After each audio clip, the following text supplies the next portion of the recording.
Good evening and welcome to Byju's exam prep. Am I audible and visible?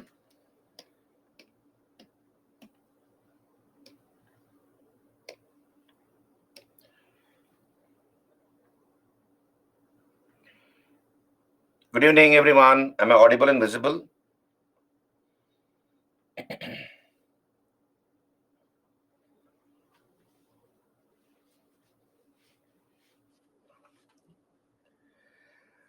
Good evening, Brajneet.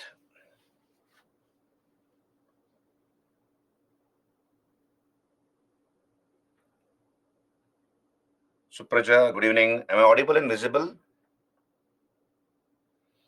Anushka, good evening. Yeah, thank you, Supraja. Kunjan, Simran, Brajneet, good evening. Anushka, let some more people join in and then I'll begin.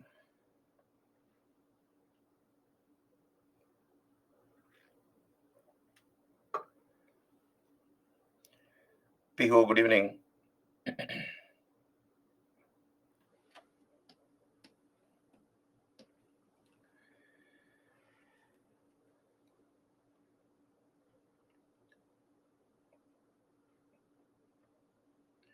Yes, Bhimare, I will.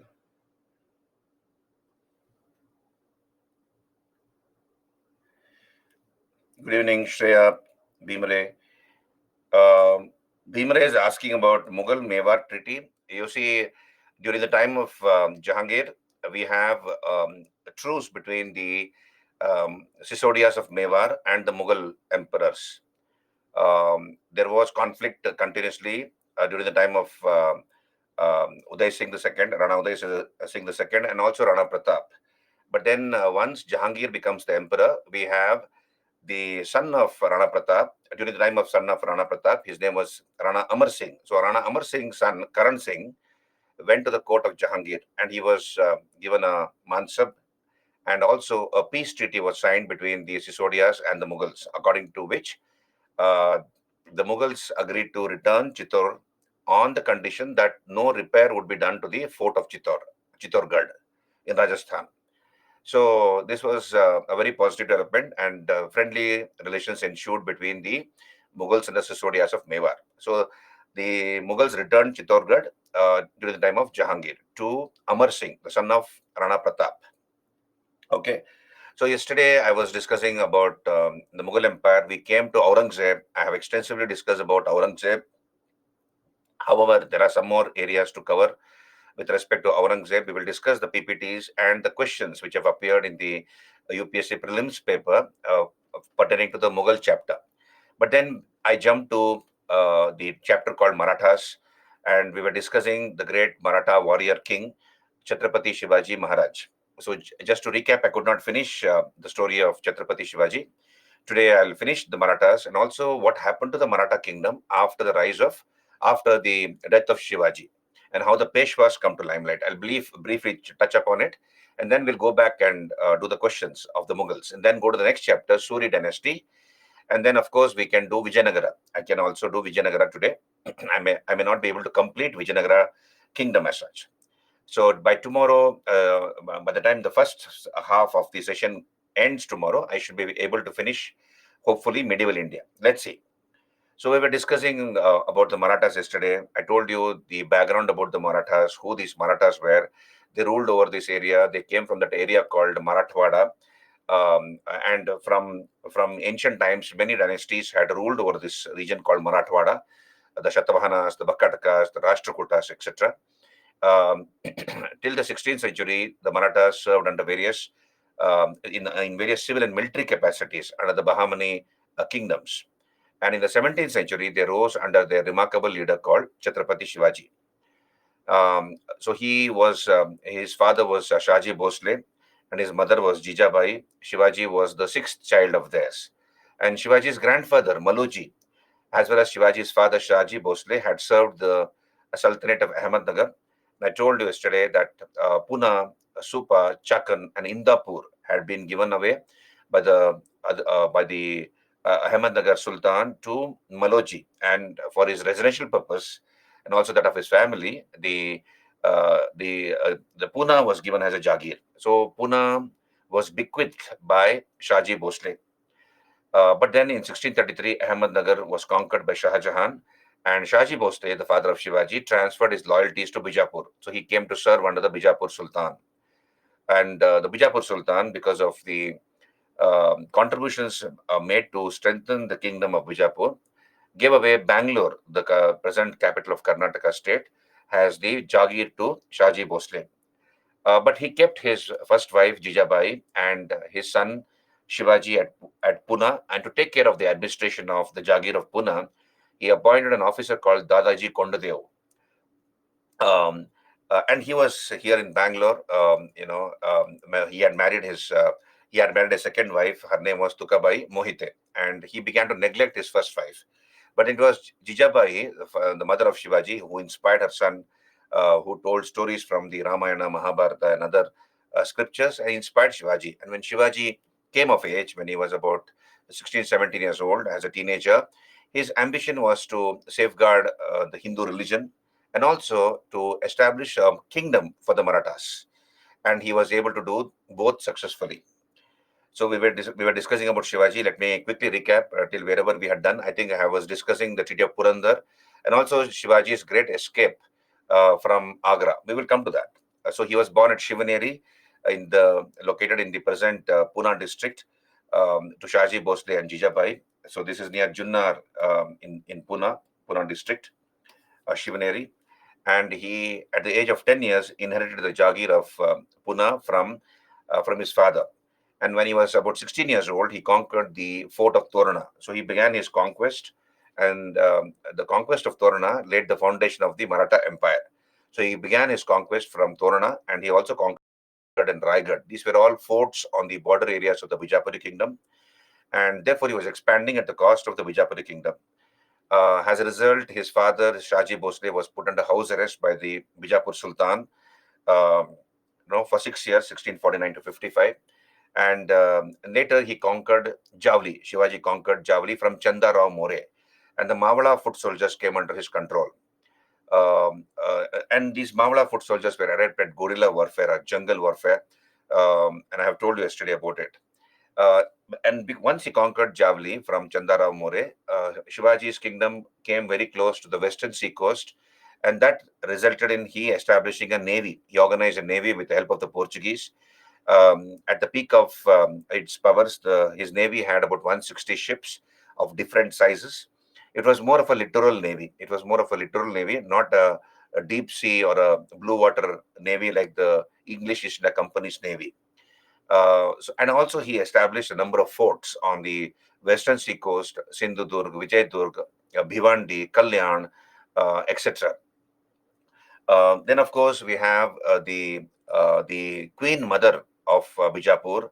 The Bijapur Sultan was still a minor, Ali Adil Shah II. So, therefore, his mother, who was acting as his regent, ordered the commander of Bijapur forces, Afzal Khan, to bring Shivaji dead or alive.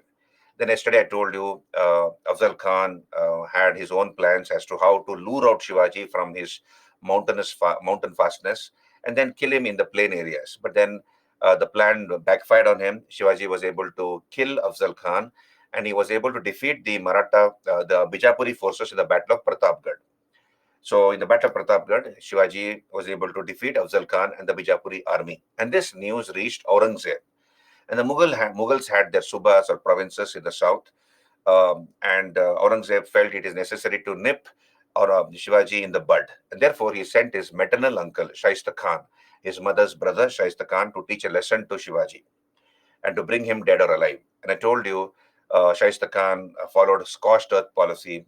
He conquered Shivaji's Jagir, ancestral Jagir, Pune, and he began to conquer one fort after another of Shivaji.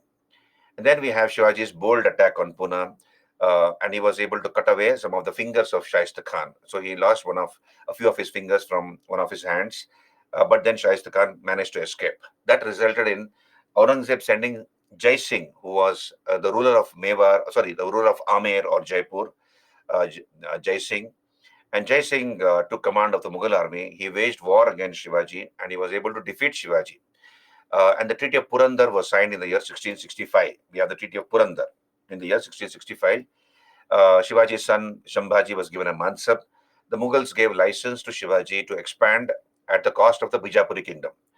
And Shivaji had to pay 40 lakh Huns installment, 40 lakh Huns or gold coins. Every year he had to pay to the Mughals as a tribute. And Shivaji agreed to do that. Jai Singh convinced Shivaji to go to Agra and meet Aurangzeb. Jai Singh wanted Shivaji and the Marathas to join the Mughal administration as a Mansabdar. And Jai Singh felt that once, if the Marathas join the Mughal administration, then he can utilize the strength and the services of the Marathas to expand the Mughal empire in the south. But then Shivaji was insulted by Aurangzeb in an open court there. The due respect to Shivaji was not given, and Shivaji felt very humiliated. And he began to howl and shout in front of everybody, and therefore Shivaji was accused of bringing disrepute to the decorum of the court, and therefore Aurangzeb ordered his arrest. But then Shivaji escaped from there. Okay, I'll talk about it. I think I stopped there. Hello, I stopped yesterday here. Yeah, Shivaji. Okay, thank you. Mansab of 5,000 Bhimre, I have explained this. Mansab, rank of 5,000. Some 5,000 Zat, 5,000 Savar. Okay, Bhimre, right? So yesterday, so let me continue the story. So Shivaji goes all the way. So the Shivaji goes all the way to Agra to meet the Emperor Aurangzeb. And I told you you had a particular etiquette to follow, manners to follow in the Mughal court. Shivaji was briefed about it. Shivaji was given a mansab of 5,000 Zat along with his son Shambhaji. Shivaji had taken gifts to or nazar to give it to the emperor. It was the emperor's birthday, Aurangzeb's birthday, and Shivaji was made to stand far away, and other mansabdars, were standing very near to the emperor. And Shivaji felt humiliated because Aurangzeb literally ignored him, treated Shivaji like a bhumiya or a petty zamindar. And therefore, and the due respect was not given to Shivaji. So Shivaji felt very humiliated. And in an open court, he began to howl and shout. And he said that he is an independent king. He expected equal treatment from Aurangzeb. He's treating him as a zamindar, and he will not take this nonsense anymore. And he returned his back, showed his back to the emperor, and then began to walk away. Only a person as daring as Shivaji could have done that, because anybody would have not probably defied the emperor. And Aurangzeb ordered his arrest. So Shivaji, along with his son Shambhaji, was locked up in the Agra fort. And everybody felt that this was the end of Shivaji, because Jai Singh was helpless when he came to know that Shivaji had been arrested. He was helpless. Ram Singh had been reprimanded by Shivaji in the Mughal court because Ram Singh was pleading before Shivaji to speak softly, etc. But then he got very upset with Ram Singh also. So here, the Marathas lost hope because it was not easy for Shivaji to come out of the Agra prison until he was released. And then there was no chance of Shivaji returning from Agra fort alive. So the Marathas lost hope, and Shivaji also knew it. So what happened? See, you have a number of Maratha officers who began to come to Agra to meet Shivaji. They wanted to meet and talk to him, and they were seeking permission to enter the Agra jail to meet Shivaji. But then Shivaji refused to see anybody. For a few weeks, he refused to see anybody, any of the Maratha officers who were coming to meet him. In a few weeks, his mustache and beard became longer, naturally, because it was not trimmed. And all the while, he was planning an escape, because he was very sure. What was the plan of Aurangzeb? The plan of Aurangzeb was to wait for some time. You understand, public memory is short. We forget. Public forgets. For example, all of us have forgotten about COVID. Most of us have forgotten about COVID, what the situation was about 2.5, 3 years back. It's not the same now, and we have forgotten about it. So public memory is short, and Aurangzeb knew about it. So Aurangzeb's plan was to keep Shivaji in the prison for some time and later poison him to death or get him executed in the prison. That was the plan of Aurangzeb, and Shivaji also knew about it. He is alive today. Next moment, he may not be alive, and therefore he thought, let me try to escape. If the plan succeeds, then I will live for some more years. But if it fails, I'll be killed immediately. And that risk had to be taken by Shivaji. So after a few weeks, he allowed Maratha officers who were coming from various parts of Maharashtra to meet Shivaji. So he agreed to meet them, and they were also given permission to go into the cell and meet Shivaji. And then, along with some of his officers, a plan was hatched. So, what was the plan? And this was a calculated risk which Shivaji had to take. Otherwise, he would have been killed in some time by Aurangzeb. And that plan was as follows. So every day, this tradition began of bringing huge amount of sweets and fruits to Shivaji. So every day to the in the Agra cell, Marathas servants, office soldiers dressed as servants, they would bring huge, bamboo baskets, cane baskets filled with sweets and fruits. Generally, when a person is going to die in his old age, he is expected to give a lot of alms. His passage to the next world, it becomes smooth. So the impression was given that Shivaji was trying to give away alms to the poor and needy because he has lost hope about life. He'll soon be killed or he'll die in the prison. So Aurangzeb had no problem about it. He was getting reports from the prison as to the condition of Shivaji, and this practice was allowed, where every day Maratha servants will bring huge amount, king-size baskets containing fruits and sweets. So that will be checked by the guards at the entrance. Then it will be let into Shivaji's cell. So Shivaji will take some fruits and sweets for his own consumption, and then the rest is distributed among the poor and the needy of Agra. So this practice began on a daily basis. So every day, diligently, the Mughal guards would check the baskets, what is inside that, and these are king-size baskets, maybe about 4 feet, tall, and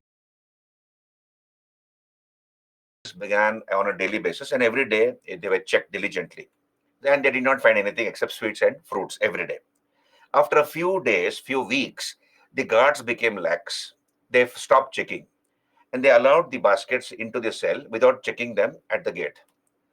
Now, this was utilized by this was taken advantage by Shivaji. That's what he was waiting for.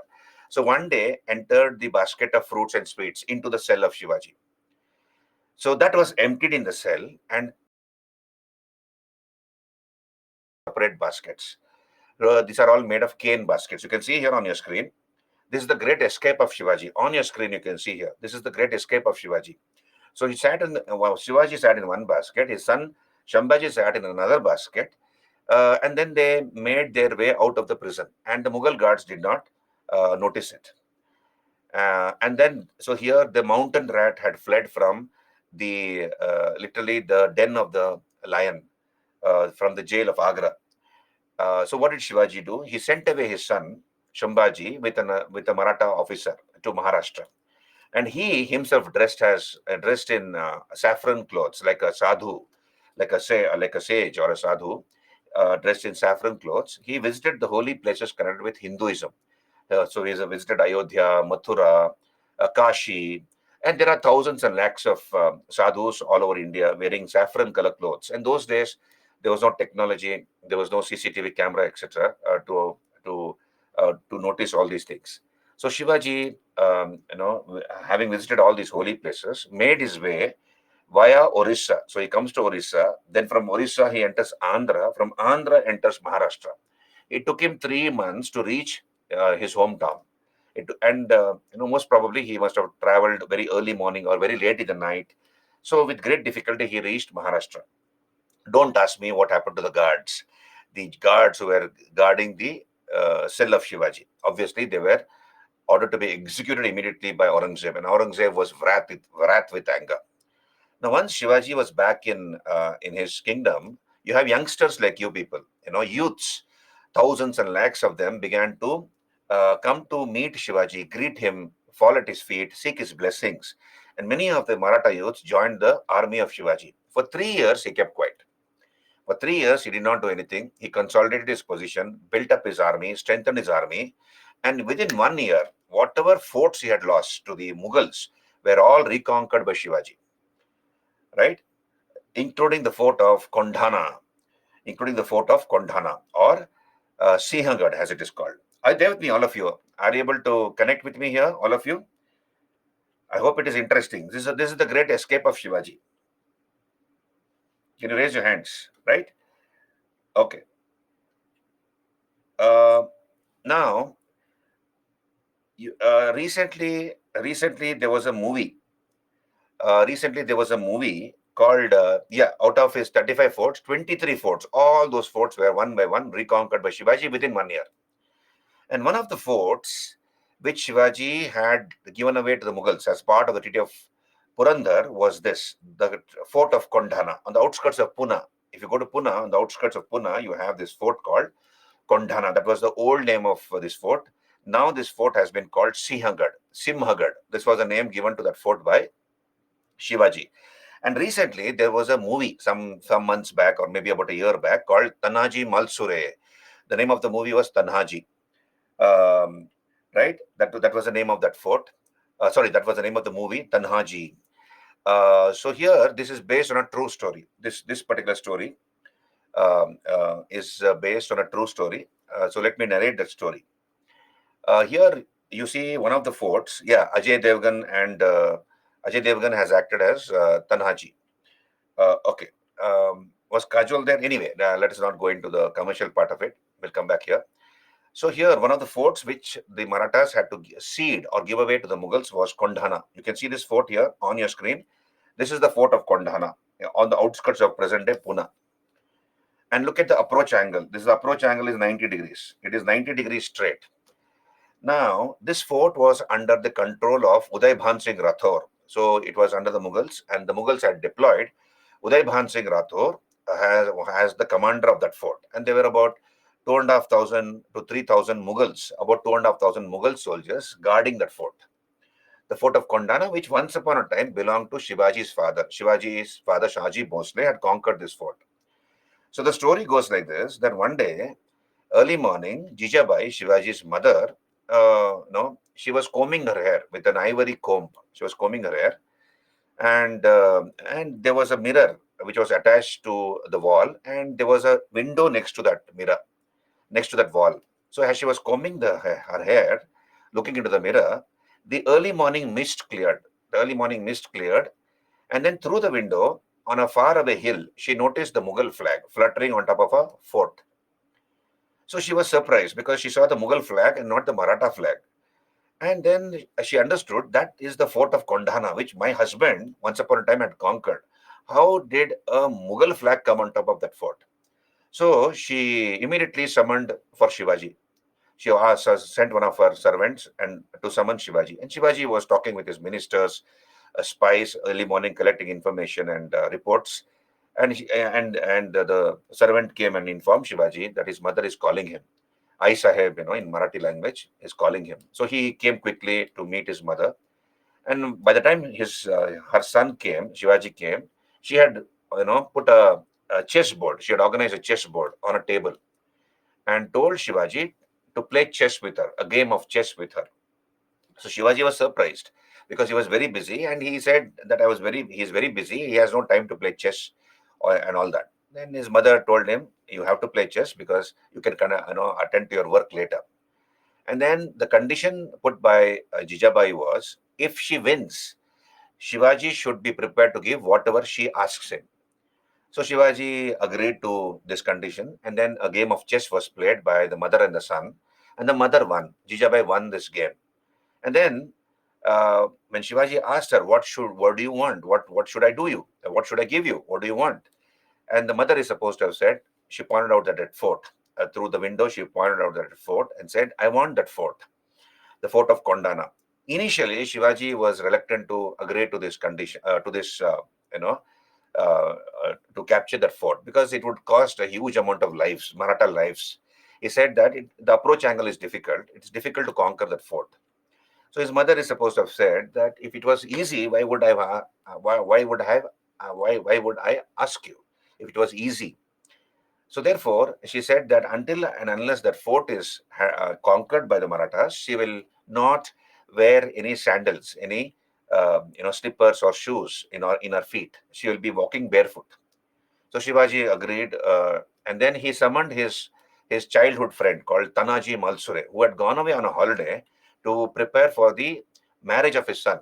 So Tanaji Malsure's son was getting married shortly. So he had gone as the father, he had gone to make preparations for the marriage. So a messenger was sent and he came quickly. He left everything in the middle and he came quickly. And then Shivaji told him that he is giving command to Tanaji to conquer that fort. And without uh, thinking twice, about 700 Maratha soldiers were gathered by Tanaji Malsure. And in the night, immediately as soon as they came, in the night, this attack happened on the fort of Kondhana. So February the 4th, 1670, Shivaji told Tanaji Malsure to take his monitor lizard. So Shivaji's favorite monitor lizard was Yashwanti. So, or Ghorpad in Marathi language, Ghorpad is a monitor lizard.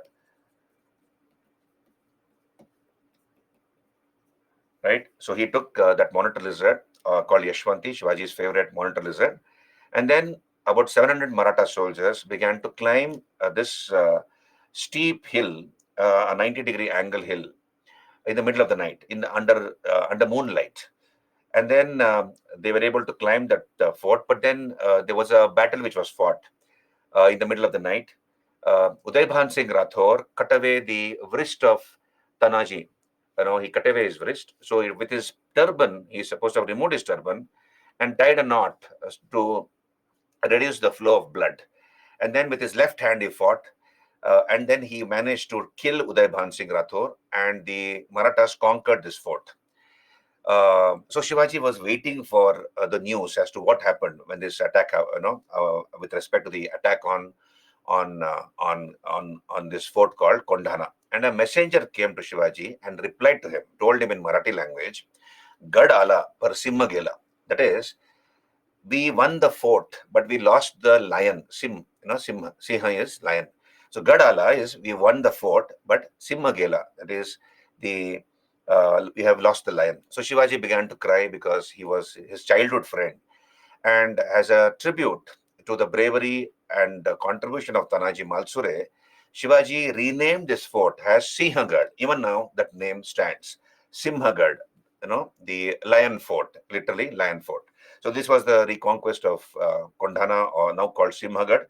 And a movie was made recently on this particular character called Tanaji Malsure. Right. So Shivaji was able to reconquer everything. And in the year 1674, we have the coronation of Shivaji. We have the coronation of Shivaji, which took place at Raigad. So Raigad became his capital. And we have Shivaji taking many titles, Chhatrapati. So he assumed the title of Chhatrapati, Haindava Dharmodharak, that is protector of Hinduism, Gau Brahmana Pratipalak, the protector of cows and Brahmins, and Kshatriya Kulavanta, the foremost amongst the Kshatriyas. So the presiding priest was Gagabhatta. Gagabhatta performed this coronation ceremony of Shivaji. You can see here. So this is Tanaji Malsure, a painting of Tanaji Malsure climbing the fort of Kondhana, and that is his bust. And this is the monitor lizard. Right.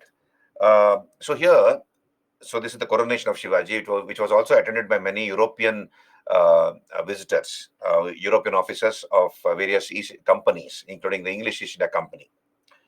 Right.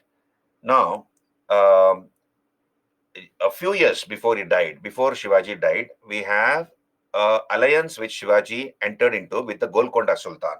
This was between 1676 to 79. So Shivaji, with an army of 40,000 Maratha soldiers, he sent an ambassador to the Golconda Sultan, Abul Hasan Qutub Shah, the king of Golconda, and Shivaji expressed his desire to meet him. So the Sultan of Golconda agreed to meet Shivaji, and with an army of 40,000 Maratha soldiers, Shivaji enters the city of Hyderabad. This was, you can see here, this is the historic visit of Shivaji to the city of Hyderabad in February 1677. So he was treated as an equal. The entire city of Hyderabad was decorated to welcome this great Maratha warrior. And then a treaty was signed, according to which Shivaji told the Golconda Sultan, you give me 1 lakh gold pieces, 1 lakh huns, and a part of your army. So you give me 1 lakh huns or gold coins and a part of your army. I will attack Bijapuri, Karnataka. Understand this? I will attack Bijapuri, Karnataka. That is those parts of Bijapuri kingdom, which is now part of Tamil Nadu. So the many parts of Tamil Nadu, what we now call Tamil Nadu, was part of the Bijapuri kingdom those days.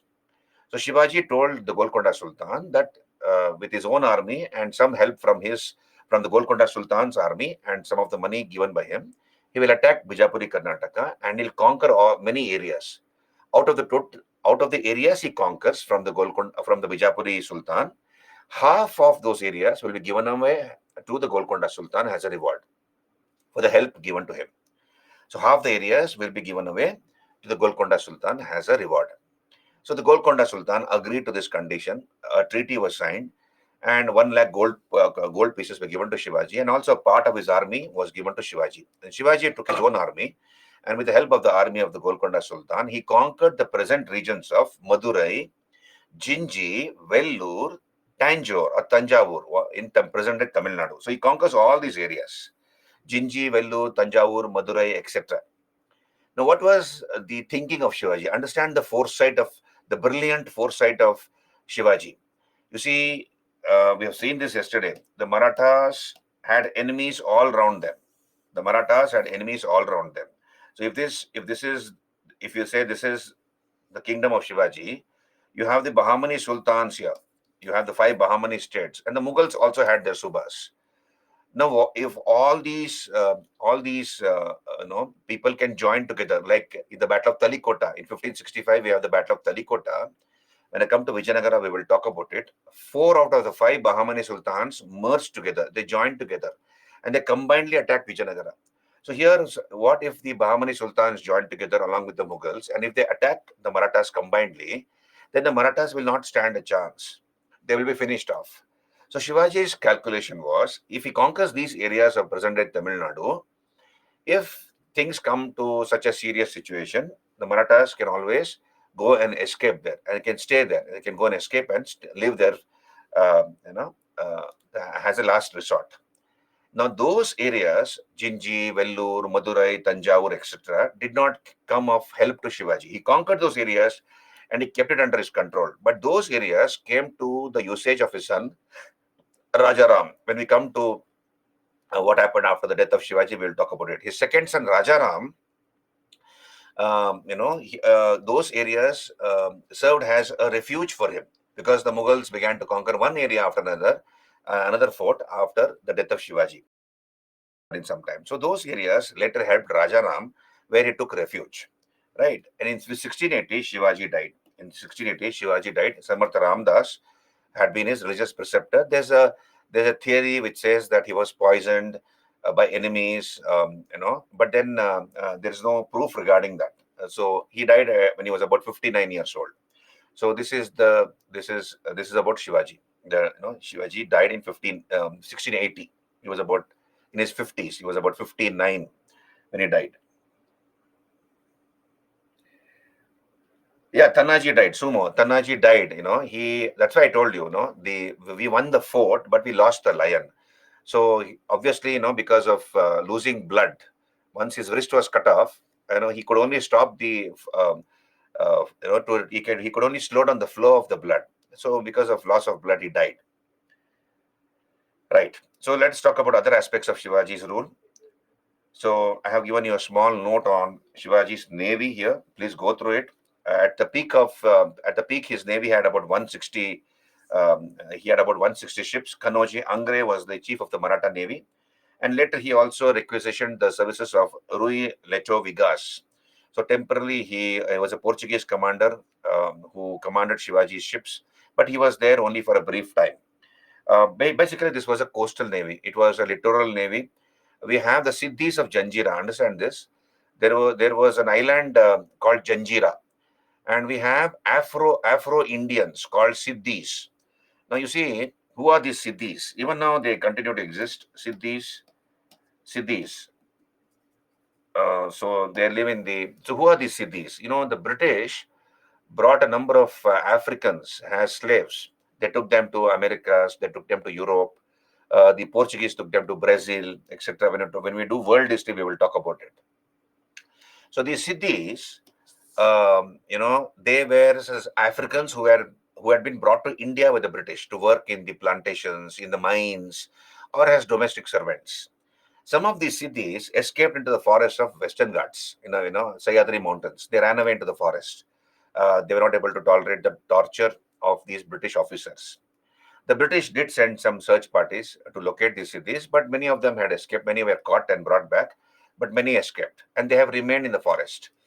And they have, of course, multiplied. They even now, follow many of the African traditions, including some of the musical instruments they use, and they look like Africans. They have, they belong to the Negroid race, so they look like Africans with curly hair, dark skin, etc. And these are the Siddhis, and of course, they speak local language. They have picked up local language down the generations. So we have we have Siddhis living in present day parts of Karnataka, also Maharashtra, Goa. In the forests of those areas, they live. Now, the Siddhis during Shivaji's time had conquered Janjira. Janjira was an island fortress. It was an island. So what the Siddhis used to do is they used to engage in piracy. They used to engage in piracy in the Arabian Sea. So and so they will trouble the Maratha, merchants also, seaborne merchants. So therefore, Shivaji organized his navy to also contain the Siddhis, to control the depredations or loot of these Siddhis. So that was another reason why he organized this navy. And basically, it was a literal navy. It was not a blue water navy, right? So this is about Shivaji's navy, and he believed in this concept of what is called Jalameva Yasya Balameva Tasya. That is, he who rules the sea is all powerful. Jalameva Yasya Balameva Tasya. He who rules the sea is all powerful. So he understood the importance of keeping a navy, having a navy, right? And he built a beautiful forts on the western sea coast: Sindhudurg, Vijaydur, Kulaba, Bhivandi, Kalyan, and so on and so forth, right? So this is about Shivaji's navy, and Sindhudurg was the headquarters of the Maratha navy. Then I have also given you a note on the hill forts of Maharashtra. The importance of hill forts. Now, what is the reason as to why Shivaji relied on hill forts? Different types of forts are there. There are about 5 types of forts.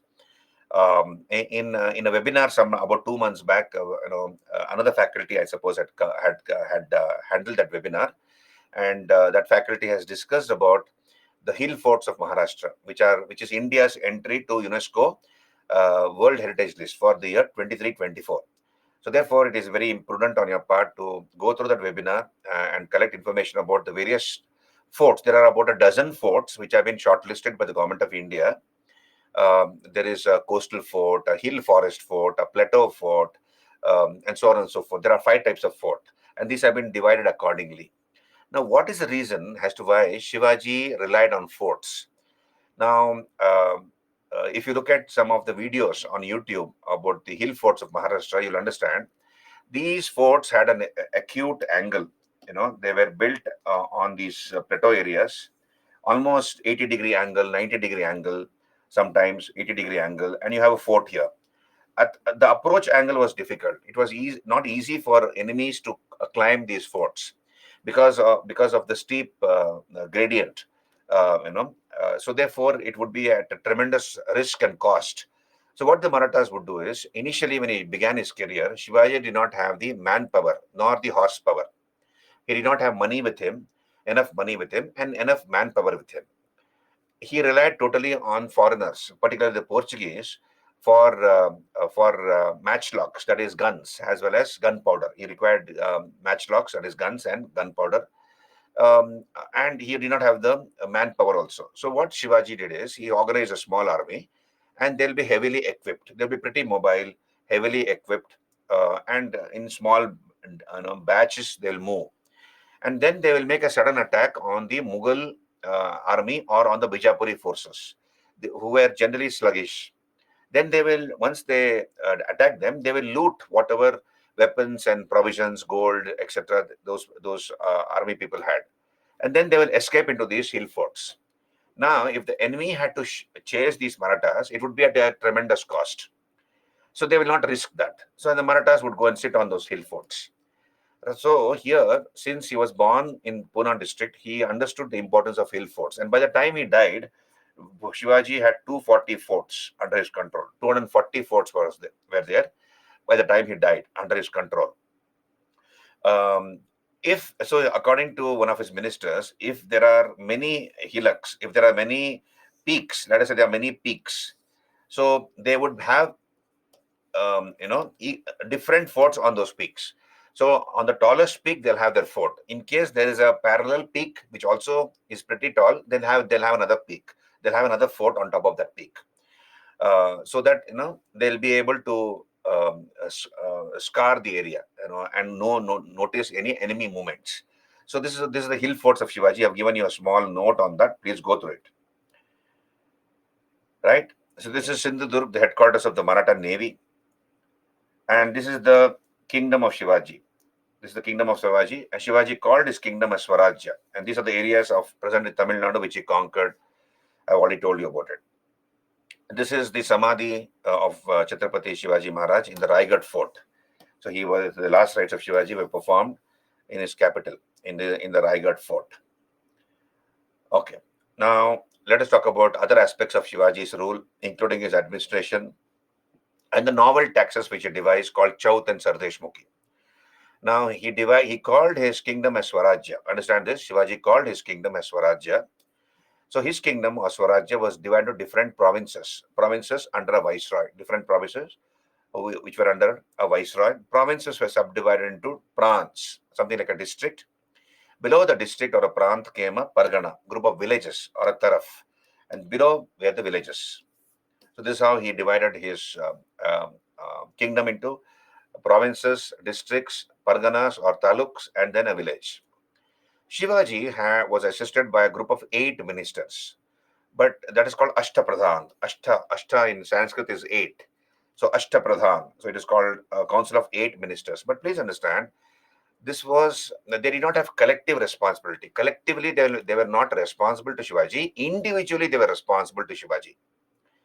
So UPSC keeps asking some questions from medieval India. One of the popular areas where they can ask you question is this: the Ashtapradhan system of Shivaji, important ministers, right? And which department they held. So let us know their designation and watch what department they were in charge of. Now, as I told you, they did not have collective responsibility, except the Nyayadhish and the Pandit Rao. Except the Nyayadhish and the Pandit Rao, all the other ministers had to participate in war. And as I told you, I again reiterate, individually they were responsible to Shivaji, not collectively. So let us understand these ministers. Peshwa. So Peshwa, during the time of Shivaji, was the finance minister and in charge of general administration. So he was only the finance minister and in charge of general administration. Later, he became prime minister. How it happened, I'll tell you later. Okay, when I come there, I'll tell you later that. So Peshwa under Shivaji was only the finance minister and in charge of general administration. Then we have Sari Naubat, who was the commander-in-chief, Senapati. This was an honorary post. Senapati, Sari Naubat, or Senapati. So Shivaji, if he was there on the battlefield, automatically Shivaji will be the Senapati, or he can appoint somebody else as the Senapati. But basically, this was only an honorary post. Then we have Amatya or Majumdar in charge of finance. So he was the accountant general, later revenue and finance minister under the Peshwa. So he was the accountant general, Amatya or Majumdar. Vakya in charge of intelligence, post and household affairs. Suranavis, Sachiv or Chitnis in charge of correspondence, correspondence between the king and the provinces, districts, etc. Suranavis, Sachiv or Chitnis. Dabir or Sumanta, he was the foreign minister and also master of ceremonies and foreign affairs minister, Sumanta. Nyayadhish was in charge of justice and Pandit Rao in charge of religious affairs. So, except the Nyayadhish and the Pandit Rao, all the other ministers had to participate compulsorily in war. If there's a war, all the ministers have to go and fight in the war except Nyayadhish and Pandit Rao. Can you raise your hand still here till now? Whatever I have done, are you clear? Can I continue? So remember this Ashtapradhan system of Shivaji. They keep asking questions from this area in the UPSC. They can ask you match the following, or they might already do the match and ask you which is the wrong match or the right match, etc. Okay, Ankush, I'm coming to that. Just hold on. Then let us look at other officers. Other officers. Fadnavis was the auditor. Fadnavis. Now you have the Deputy Chief Minister of Maharashtra, Devendra Fadnavis. Fadnavis means auditor. That is the meaning of Fadnavis, auditor. Jamedar was a treasurer, right? Chitnis, officer of official correspondence. Yeah, Nana Fadnavis. You're right, Ankush. Then Daftedar was the superintendent. Patil was the village headman, and Kulkarni was the accountant. So these are the important officials in the Maratha administration. Now, Shivaji basically copied the administrative reforms of Malik Ambar. Malik Ambar was a minister in the Ahmednagar Sultanate, and Shivaji copied most of his administrative reforms. Assessment of land revenue was based on measurement of land. So land was measured. So land was assessed after measuring the land. The Kathi of Ambar was the measuring yard. So you have the Kathi of Ambar, which was a measuring instrument. That was the unit of measurement. The measuring stick called Kathi. So that was the measuring stick used by Malik Ambar. What was the land revenue demanded by Shivaji? 40%, 2/5 of the gross produce, about 40%. So 40% was the, isn't it? So 40% was the land revenue demanded by Shivaji. Now let us understand these two two terminologies, Chaut and Sardeshmukhi. What is the meaning of these two taxes? These were novel taxes introduced by Shivaji. Now understand this. Now Shivaji called his kingdom as Swarajya. Shivaji called his kingdom as Swarajya. Both these taxes, understand this, both these taxes, that is Chaut and Sardeshmukhi, were collected outside the Swarajya area. So in other words, Chaut and Sardeshmukhi was not imposed on the people of Swarajya, on his own people. Shivaji never imposed taxes on his own people, Chaut and Sardeshmukhi. He collected Chaut and Sardeshmukhi outside the Swarajya area. Now let us understand what is Chaut. Chaut. Understand this. 1/4 of the land revenue, 1/4 of the land revenue, that is 25%. 25% of the land revenue to be given to the Marathas so as not to be subjected to Maratha raids. That is called Chaut. Did you understand? 25% of the land revenue to be given to the Marathas so as not to be subjected to Maratha raids. And generally, Shivaji collected Chaut from the border areas of the Bijapuri kingdom. From the border areas of the Bijapuri kingdom. Border areas of Bijapur. Whether it was a Hindu zamindar or a Muslim zamindar, doesn't matter. That zamindar has to give away 25% of the gross land revenue collected to the Marathas. If they refuse, and imagine this, if they refuse to give 25% of the gross land revenue to the Marathas, what will happen? The Marathas will come like a hurricane. They will raid like a hurricane. They'll come on their horses like a hurricane, take everything along with them, and go away like a typhoon. They disappear into thin dust, thin air. By the time the Bijapur Sultan, retaliated, the Marathas already would have taken everything along with them. So, in other words, if a farmer grows 100 bags of paddy, 25 bags of paddy should be given away to the Marathas. That is called Chaut. Did you understand? Chaut. Okay, he did not differentiate between Hindu or Muslim zamindar or the in charge of that area. So generally, Chaut was collected on the border areas of the Bijapuri kingdom. 1/4 of the land revenue to be given to the Marathas so as not to be subjected to Maratha raids.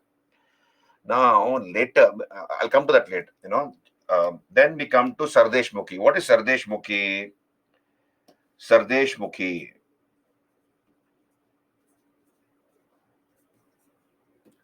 Additional revenue of 10% over the Chaut.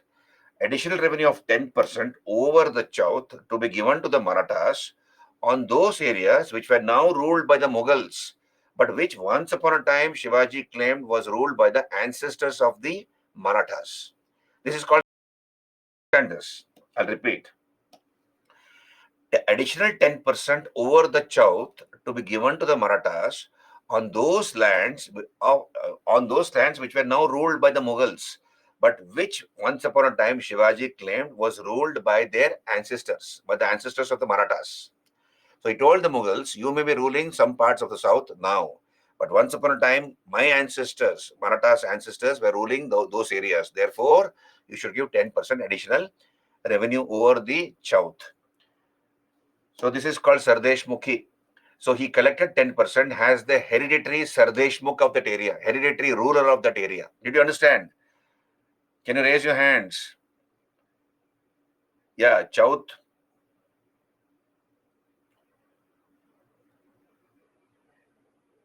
Yeah, Chowth. See, that's what Garima, look here. Students, look here.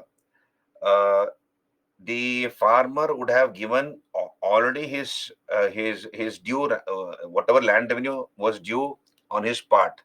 So you have a standard revenue, land revenue of 40%, which the farmer had to give. This was collected over and above the regular land revenue. This was literally something like a loot on the part of Shivaji. I'll tell you why. Why did he introduce these novel taxes? Because you have enemies for the Marathas all around them. And you require money to fight wars. You require money to buy guns, gunpowder, horses, weapons, pay salaries to your officers, soldiers, etc. You require money for all those purposes. And where will the money come? And please understand, if you look at the area which the Marathas ruled, it was a plateau region. They ruled over a mountainous terrain, generally a mountainous area. Very less plain lands were available. Very less plain lands were available. Therefore, whatever farming took place was done on the mountains. It was terrace farming, and you cannot grow much on a mountainous area. In a mountainous area, you can grow quite a lot on a plain area, but the amount of plain area was very limited in the kingdom of Shivaji. So, therefore, the amount of land revenue which he was collecting was limited. Whatever was coming into the treasury in the form of land revenue. So he had limited resources. To supplement his limited resources, Shivaji you began to collect Chowth and Sardesh Mukhi, and also he plundered the neighboring territories, including Surat. Two times he plundered Surat in 1664 and 1670. He plundered Surat. So this was to supplement his limited resources and income. Did you understand? So Sardesh Mukhi was an additional revenue of 10% over the Chowth, which Shivaji collected as the hereditary Sardesh Mukh of that area. Now look here, out of the gross, Sardesh Mukhi collected, out of the total Sardesh Mukhi collected, one third of the gross Sardesh Mukhi went to the Maratha king directly. One third, sorry, uh, out of the Sardesh Mukhi collected, everything went to the Maratha king. And out of the gross Chowth collected, one third of the gross, one third of Chowth, one third of gross Chowth went to the Maratha king. Did you understand? I repeat again. Entire Sardesh Mukhi went away to Shivaji, 10%. Right? And out of the total or gross Chowth collected, one third of the gross Chowth went to Shivaji. This is Chowth and Sardesh Mukhi. And please understand, these were collected outside the Swarajya areas. Did you understand Chowth and Sardesh Mukhi?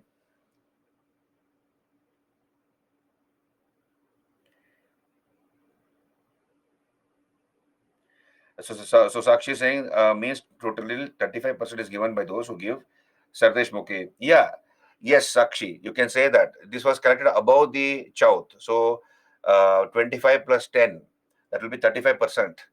So that was a huge amount of money. But then Sardesh Mukhi, he generally collected from the Mughals and Chowth from the border areas of Bijapuri kingdom. And later under the Peshwas, under the Peshwas, you have the Marathas collecting Chowth and Sardesh Mukhi from other parts of India, including in Rajputana, Punjab, etc.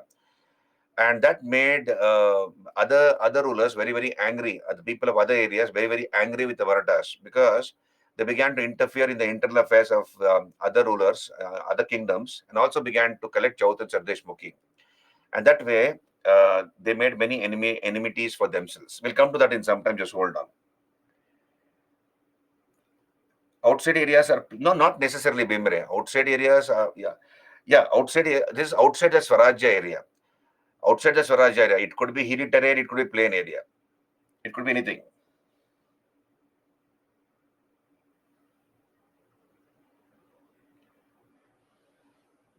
Ankush, I'll not be able to answer that question immediately. Okay, but I'm not able to recall.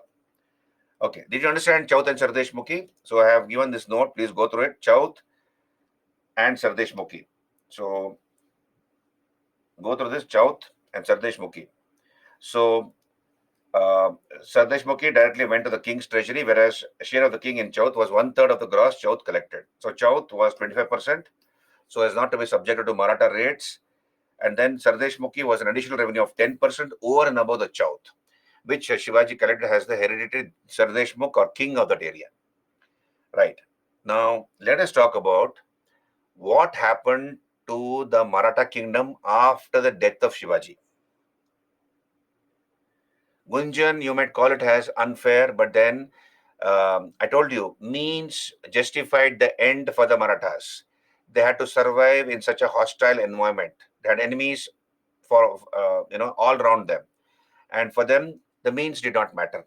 And they used Chaut and Sardesh Mukhi to replenish their limited resources. Okay, so the means did not matter. Okay, we'll come back here. What happened to the Maratha kingdom after the death of Shivaji? Let us understand that. So Shivaji dies in 1680. Shivaji died in 1680. Shivaji died in 1680, and he had two sons. Shivaji had two sons. One was Shambhaji,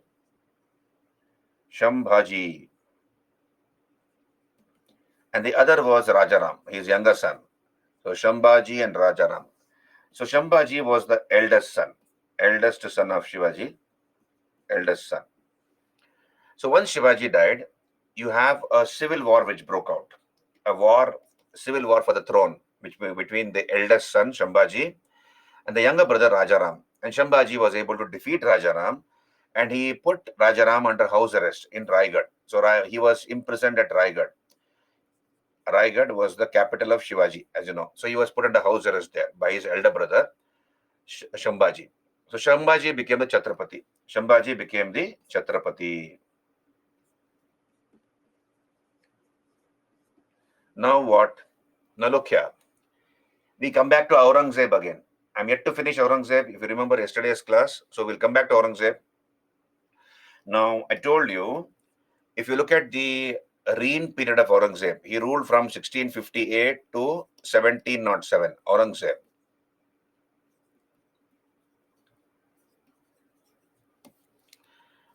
And we divide this period into two parts, 1658 to 81, where he was in North India, and 1681 to 1707, where he was in South India and he never went back to the North.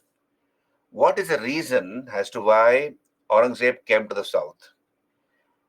What is the reason as to why Aurangzeb came to the South? Yesterday I told you the story about the Rajputs, how he made enmities with the Rajputs, particularly Marwar. So Raja Jaswant Singh died, right? And then Aurangzeb wanted uh, to bring Marwar under the Khalisa lands. He had his own candidate as to who should succeed to the throne of Marwar, that is Inder Singh Rathore, and he got Rani Hadi and Ajit Singh arrested. And later Durga Das fought against the Mughals, helped Rani Hadi and Ajit Singh to escape from Mughal captivity, and he was supported by Rana Raj Singh of Mewar. So Marwar and Mewar had come together. So here, to teach a lesson to the Rajputs, you have Aurangzeb ordering his son Prince Akbar. So Aurangzeb ordered his son Prince Akbar to attack Marwar. So he asked his eldest son Prince Akbar to attack Marwar. But Prince Akbar refused to listen to his father. He joined hands with the Rathors. So Rathors of Marwar. So he joined hands with the Rathors and he refused to comply or listen to his father. He felt that his father was unjust in ordering him to attack Marwar because he was the one who had insulted the Rajputs and he had spoiled the good relations which existed between the Mughals and the Rajputs. Thereupon, Aurangzeb ordered the arrest of Prince Akbar. So Prince Akbar ran to the Rathors. He ran to Marwar, and the Rathors gave him protection. When a Mughal army was sent by Aurangzeb against Marwar, the Rathors facilitated the escape of Prince Akbar. So they helped him to escape from Marwar. They did not arrest him and hand him over to Aurangzeb. So he had come, refusing his father to attack them. So they helped him to escape from Marwar. And what did Prince Akbar do? He crossed the Vindhyas and he comes to the court of Shambhaji. He comes to the court of Shambhaji and he sought asylum there, protection there. And Shambhaji gave protection to Prince Akbar. So Aurangzeb was very, very angry with his son, Prince Akbar, because Prince Akbar, his own son, had taken shelter under Shivaji, his sworn enemy's son. He had taken shelter under Shambhaji. So a very, very infuriated Aurangzeb took the Mughal army, a huge Mughal army, crossed the Vindhyas, and he came to South India. He wanted to teach a lesson not only to his son, Prince Akbar, but also a lesson to the Marathas. He wanted to uproot the Marathas' root and branch, end the lineage of Shivaji, and uproot the Marathas' root and branch. So when Prince Akbar came to know that his father was coming to South India, he ran away to Persia. He ran away to Iran, and we don't know what happened to Prince Akbar after that. Now, having come to the south, we have Aurangzeb targeting Shambhaji. Did you understand? This is what brought Aurangzeb to South India, and he never went back to the north. Can you raise your hands? Did you understand whatever I just now told you, all of you? Okay. So here we have Shambhaji Maharaj, Chhatrapati Shambhaji, fighting bravely against Aurangzeb. Right? From 1680 to 89, he fought bravely, Shambhaji. And we have a commander of Aurangzeb called Mukarrab Khan. Mukarrab Khan. So Mukarrab Khan waged war against Shambhaji, and Shambhaji has been praised in Maratha history. He was considered to be equal or a better warrior than his father, and he fought bravely. But then, there was deceit here. There was cheating here as to how Shambhaji was arrested. So there was a certain amount of money on the head of Shambhaji. So if Shambhaji is arrested or killed, then this much amount of reward would be given to Shambhaji, to that person. So that there was a reward on Shambhaji's head. And Shambhaji had a minister called Kavi Kalash. He was a minister from UP, Uttar Pradesh. His favorite minister called Kavi Kalash. Kavi Kalash. Now what happened is they should take a secret route from the fort of Raigad. They should take a secret route to enter the fort and go out of the fort. And nobody knew about this secret passage except a few members, close family members of Shambhaji and some of his officers. So the brother-in-law of Shambhaji by name Ganoji Shirke, I have given it here. You can see here, the brother-in-law of Shambhaji by name Ganoji Shirke turned traitor. So he was the brother-in-law of Shambhaji. So he got greedy for this money, and then he revealed this secret passage or route to Mukarrab Khan, and the Mughals were waiting there, to pounce upon Shambhaji and Kavi Kalash. And when both of them were coming on horseback, the Mughals pounced upon them and they arrested them. Shambhaji was brought before Aurangzeb and he was asked to convert himself to Islam. Shambhaji point blankly refused. And then Aurangzeb ordered his torture and execution. So I believe his skin was peeled off in hot water. Hot water was put on his body. His skin was peeled off. Every day, one of his fingers was cut. So this way, a torture was given to Shambhaji. His eyes were disgorged, and ultimately he was killed. So Shambhaji was killed in the year 1689. So 1689, Shambhaji was no more. Then what happened? We have the Mughals now attacking Raigad, because Rajaram proclaimed himself Chhatrapati. Shambhaji's younger brother, Rajaram, now came out of prison, Rajaram, and he proclaimed himself Chhatrapati. And he took over the mantle of leadership. So after Shivaji, Shambhaji, and after Shambhaji, Rajaram, he began to fight against the Mughals. The Mughals conquered Raigad. And please understand, this is the time when we have the widow of Shambhaji. The widow of Shambhaji, Yesubai. Understand this, please. The widow of Shambhaji was Yesubai. So Yesubai and Shambhaji's minor son Shahu were taken captive. So Raigad was conquered by the Mughals. Yesubai and Shahu. Yesubai, the widow of Shambhaji, and young son of Shambhaji, Shahu, were taken captive by the Mughals, and they were taken to Delhi. And Aurangzeb ordered that Yesubai and Shahu be treated with respect. And we are told that the due, courtesies were given to Yesubai and Shahu, and whatever they asked, all the facilities were given, and he treated them with great respect. Now, Rajaram lost Raigad, right? Then what happened? He ran to Jinji. Understand this? He ran to Tamil Nadu, and you remember those areas which his father had conquered: Jinji, Vellore, Tanjavur, Madurai. So Madurai, Jinji, Vellore, Tanjore. So he began to run from one place to another place. He ran to Jinji. Jinji was conquered by the Mughals. Then he ran to Vellore. Vellore was conquered. Then he ran to Tanjavur. Tanjavur was conquered. So here Rajaram was playing literally musical chairs with the Mughals, where they were conquering one area after another, and he would go to another area, and then that area is conquered. Ultimately, please understand, Rajaram made Satara his capital. This was a UPSC question asked in the prelims. So what was the capital of the Marathas after the loss of Satara? Sorry, after the loss of Raigad, it was Satara. So Rajaram made Satara his capital. And ultimately, Rajaram died a natural death in the year 1700. So 1689, Shambhaji died. 1689, Shambhaji died. So Shivaji died in 1680. Shivaji died in 1680, right? Then Shambhaji died in 1689. Then Rajaram died in 1700. Are you there with me? And when did Aurangzeb die? When did Aurangzeb die? Yeah, Garima, I told you, Yesubai was the widow of Shambhaji, and Shahu was the minor son of Shambhaji. So they were taken captive to Delhi by Aurangzeb, and he kept them there under house arrest. So you all know this. Aurangzeb died in 1707. So here, by the time Aurangzeb died, Shivaji had died, and both his sons had died. Now, who took over the mantle of leadership? Rajaram's widow, Tarabai. The widow of Rajaram, Tarabai, took over the mantle of leadership now. Tara Rani. She's called Tara Rani or Tarabai.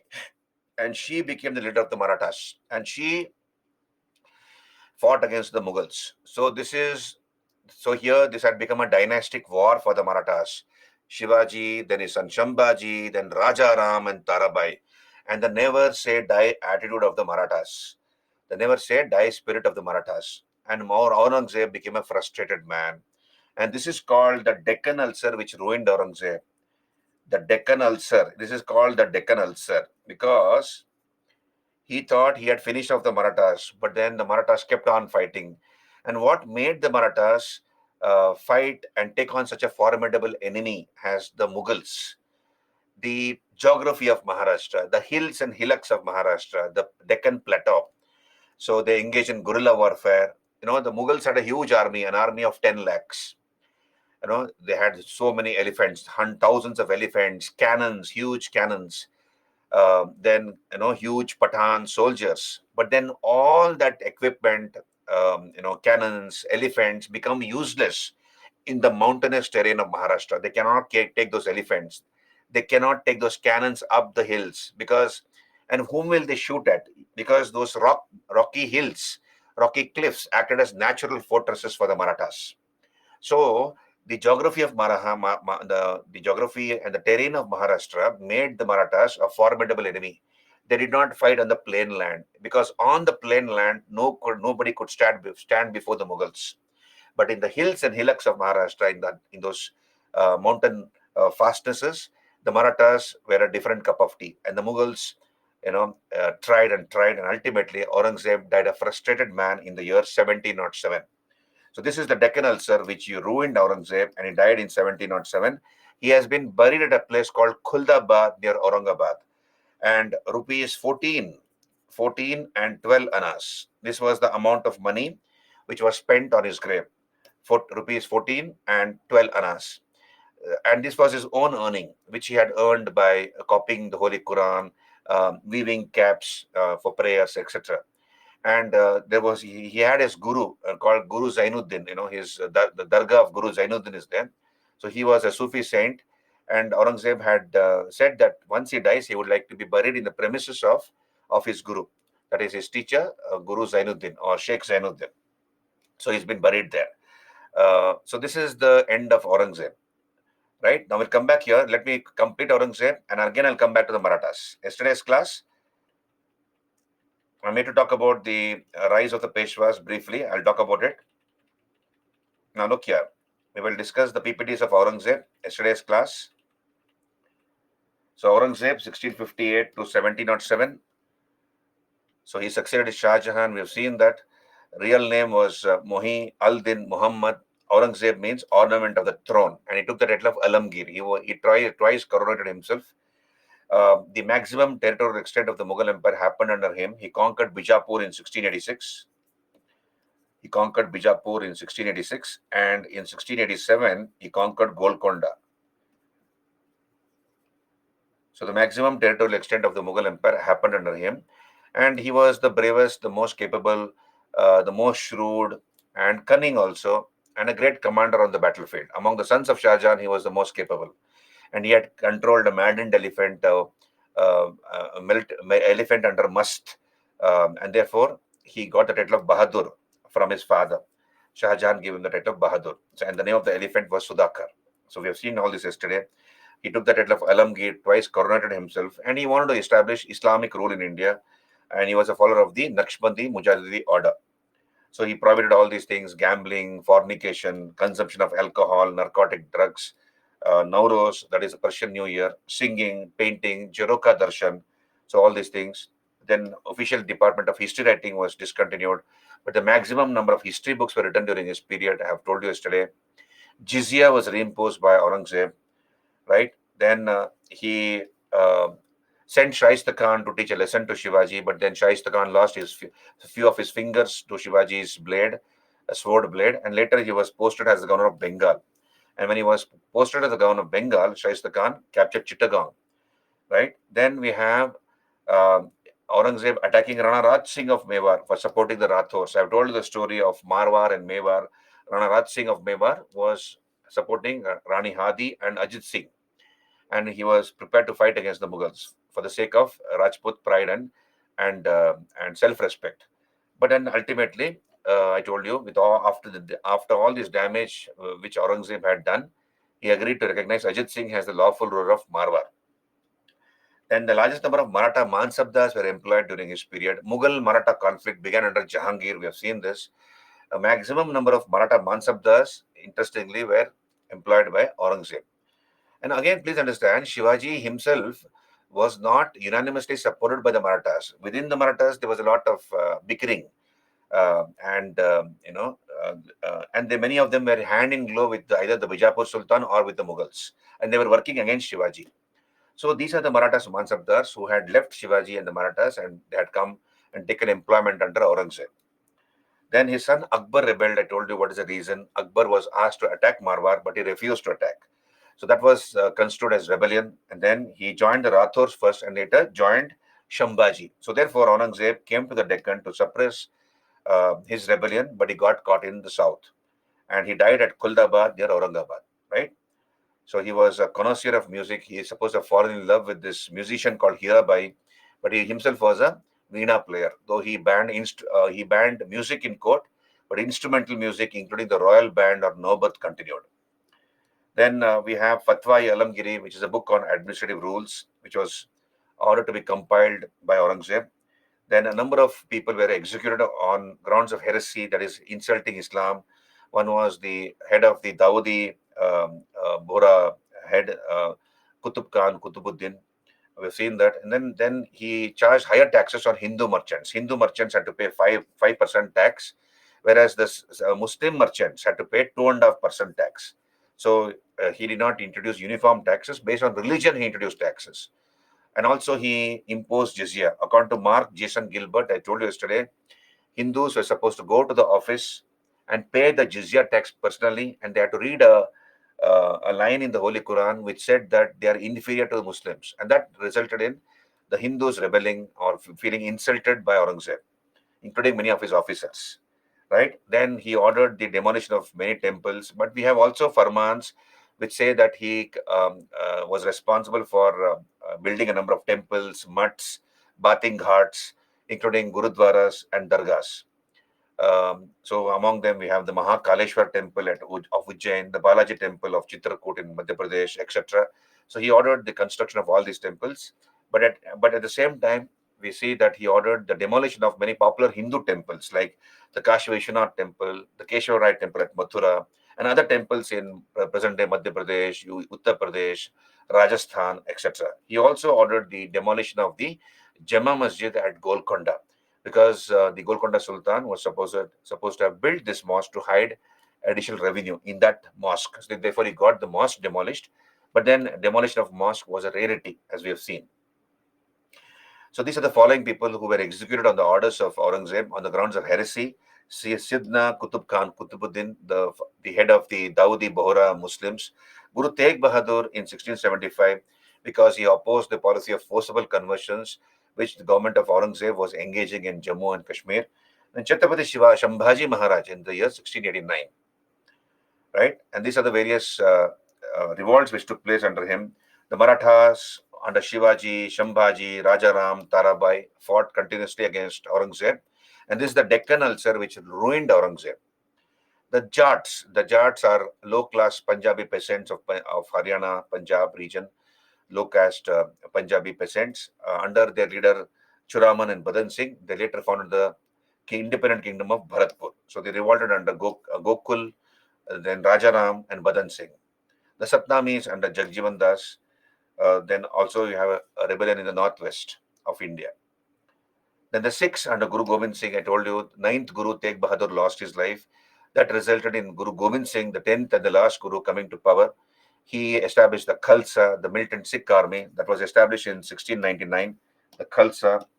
And even though it is a war cry of the Sikhs, isn't it? In the Sikh regiment, you have a war cry. Each of the regiments in the Indian army have their war cry. Like, for example, the Gurkhas have, Jai Kali. Similarly, the Marathas have Chhatrapati Shivaji Maharaj ki Jai. When they go to battle, they even now use these war cries. And now, of course, the Sikhs have the battle cry, Why Guru ki Khalsa, Why Guru ki Fateh. So these are some of the battle cries of the various regiments of the Indian army even now. Zafarnama, the letter written by Guru Gobind Singh to Aurangzeb, explaining the reasons as to why the Sikhs are revolting. Then the Rathors of Marwar also revolted against Aurangzeb, I told you, under Durgadas Rathor, because he refused to recognize Ajit Singh as the lawful ruler of Marwar. And he brought Jodhpur under Khalisa lands. Right? So all these things I've explained yesterday. This is Gurudwara Sheeshganj, the picture in before you on the screen, in Chandni Chowk, Delhi. The exact spot where Tegh Bahadur, the ninth Guru of the Sikhs, was executed, or where he was beheaded rather, by the orders of Aurangzeb. And this is Gurudwara Rakabganj Sahib, where the headless body of Guru Tegh Bahadur was burnt by two disciples of Guru Tegh Bahadur, that is Lakisha Banjara and Bhai Nagaya. And there's a Gurudwara which was built by the Sikhs later, Gurudwara Rakabganj Sahib, near Parliament House, Delhi. And this is the tomb of Aurangzeb in Kuldabad, Aurangabad. I told you, just 14 rupees and 12 annas were spent on the construction of this particular tomb of his. And this is in the premises of the Dargah of Sheikh Zainuddin. Sheikh Zainuddin was his guru or teacher. So this is about Mughals. Okay, thank you, Sakshi.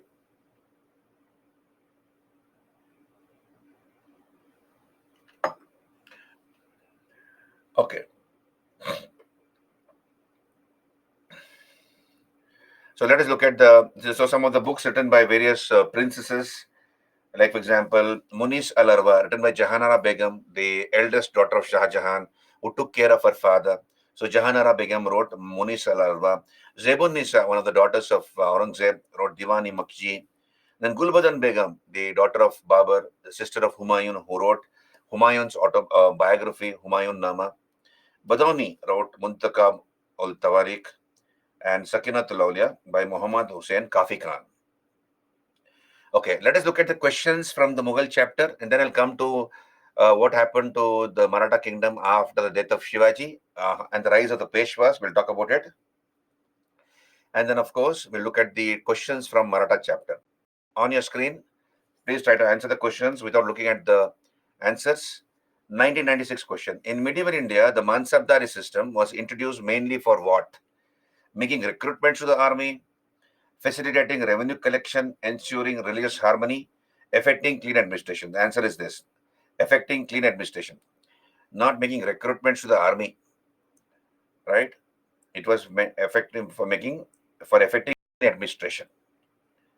So every officer was given ranks called or mansabs, and mansabs were divided to Zat and Savar. We have seen that, right? For effecting clean administration. Okay, right. Then we go to the next question. 1998.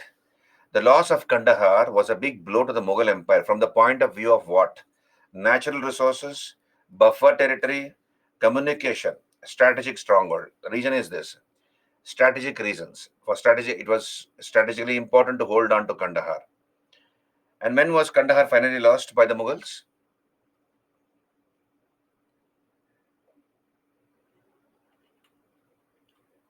Yeah, it was basically for effecting clean administration, Mansabdari system. That's why he assigned ranks to weigh all the officers in all the departments except judiciary and religious department. I told you that, Pihu, yesterday's class. Minus the religious and judicial department, all the officers in other departments were given ranks or mansabs. Okay, so when was under whom? What was when did the Mughals finally lose Kandahar? Shah Jahan. Very good. Who's that? Arun. Arun is right. Ankush is also right. Shakshi is also right. Very good. Bhimre is also right. So the final loss of Kandahar happened during the time of Shah Jahan. So it was very important from the strategic point of view. And let us look at another question. 1999 question. Assertion A. During the time of Akbar, for every 10 cavalrymen, the Mansabdars had to maintain 20 horses. That is correct. What is the reason? Horses had to be rested while on march and replacements were necessary in times of war. So both the statements are correct, and R is the correct explanation of A. So the answer is A. So that is called the Bishti system, as we have seen. The Bishti system. So basically, this was with respect to Savar rank. Okay. Alfia, during Jahangir's time in 1622, Shah Abbas the first conquered Kandahar, but the Mughals reconquered Kandahar in 1638. But then again, Shah Abbas II reconquered Kandahar from the Mughals, and 3 campaigns were sent by Shah Jahan to reconquer Kandahar, 2 under Aurangzeb and 1 under Dara Shikoh. All those campaigns failed, and finally Kandahar was lost forever by the Mughals during the time of Shah Jahan. So I have told this very clearly. So you will look at Jahangir's PPTs and then also come back to Shah Jahan's PPTs, then you'll get the whole story. Gunjan, are you there? Alfia. Okay, we move on. Fourth question, 2001 question. The Battle of Khanwa was certainly more decisive and significant than the first Battle of Panipat. Remember the Battle of Khanwa fought between Babur and Rana Sangha of Mewar, where Babur had to fight a 2 lakh Rajput army. And this was a much more serious battle compared to the first Battle of Panipat.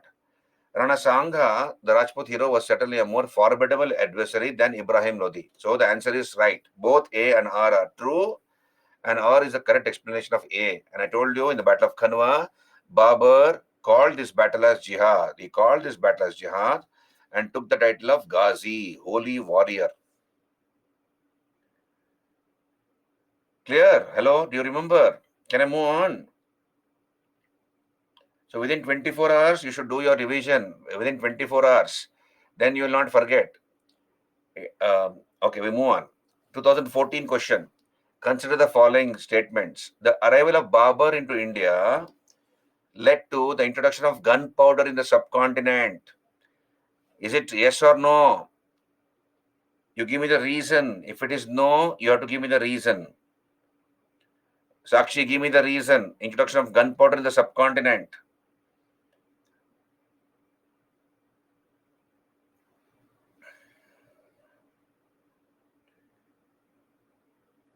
What is the reason?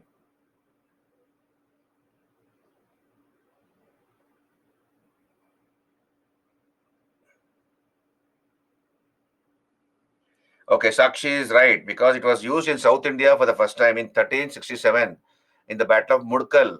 It was not gunpowder was introduced in the subcontinent in 1367, whereas Babur used gunpowder in North India in 1526 in the first battle of Panipat. Therefore, the first statement is wrong. Then introduction of arch and dome architecture in the region's architecture. What about the second statement?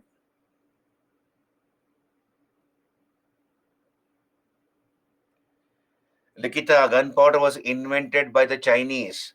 Gunpowder was not introduced. Yeah, it was invented, not introduced.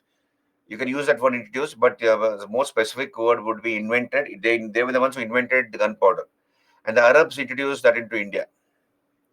So second statement, introduction of arch and dome architecture in the region's architecture. So it was not because of Timur, it was not because of Babur. Even during the Delhi Sultanate, we have arch and dome. Therefore, the second statement is also wrong.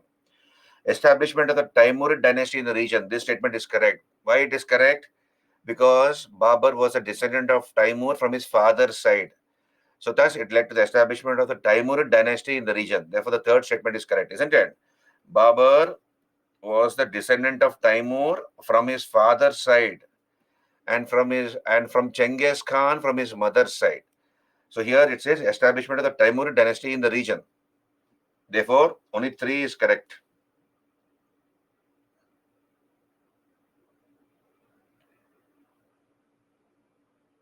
Okay. Yeah, is Timur lame? Yeah, very much lame. Yeah, I got it, Jaswant. I will, you just mail me. You're saying you're not getting the annotated PPTs, Jaswant. Please mail me. I will forward the mail to the concerned person, Jaswant. Just mail me that. Okay, I'll see that such things don't repeat. Okay, we move on. 2014 question. Ibadat Khana at Fatehpur Sikri was what? The mosque for the use of royal family? No. Akbar's private chamber prayer? No. The hall in which Akbar held discussions with scholars of various religions? That is the answer. So that's the answer. Third is the answer. So Ibadat Khana at Fatehpur Sikri was the hall in which Akbar held discussions with scholars of various religions. Next question. Which of the following pairs is incorrect with regard to the representatives of different religions in the Ibadat Khana? So Christianity, it was Aquiva and Montserrat, isn't it? Not Tavernier. Tavernier was one of the visitors to the court of Shah Jahan. He was from France. Tavernier and Bernier, they were from France. So here, Christianity representatives in the Ibadat Khana were Aquiva, Rodolfo Aquiva, and Montserrat. So they were Portuguese Christian fathers. Hira Vijay Suri, Jainism is right. Purushottam, Hinduism. Dastur Mehaji Rana, Zoroastrianism. That is right. So they're asking which is incorrect. This is incorrect. First is the answer. Right?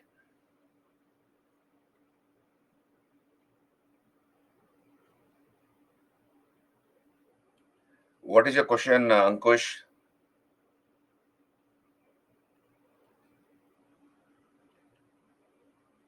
I didn't get your query. Actually, I'm yet to get a confirmation about that. I didn't get your question. Get your query, Ankush. I will move on. Match the following with regard to the trading communities of Mughal India. Banjaras. Banjaras are transporters of articles of trade. Vohras are Hindu merchants of Surat carrying foreign trade. Bohra, they are Muslim merchants of Surat carrying foreign trade. And Dalals are trade brokers. So this is the match. Yeah, Vijay.kumar at the rate of byju's.com. Ankita. Then, different types of farmers in Mughal India. Kutkasht. Who's a Kutkasht farmer? He has his own lands.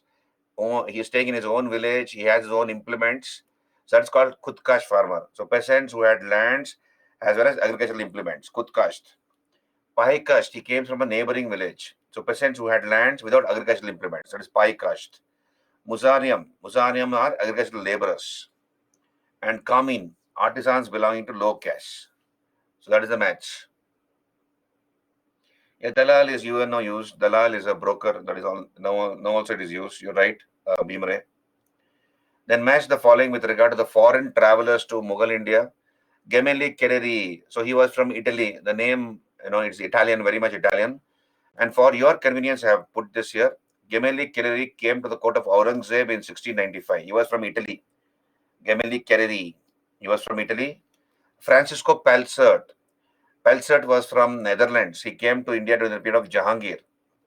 Tavernier was from France. He came to the court of Shah Jahan. And Ralph Fitch came to the court of Akbar. He was from England. Ralph Fitch. So these are the foreign travelers who came to the court of various Mughal emperors.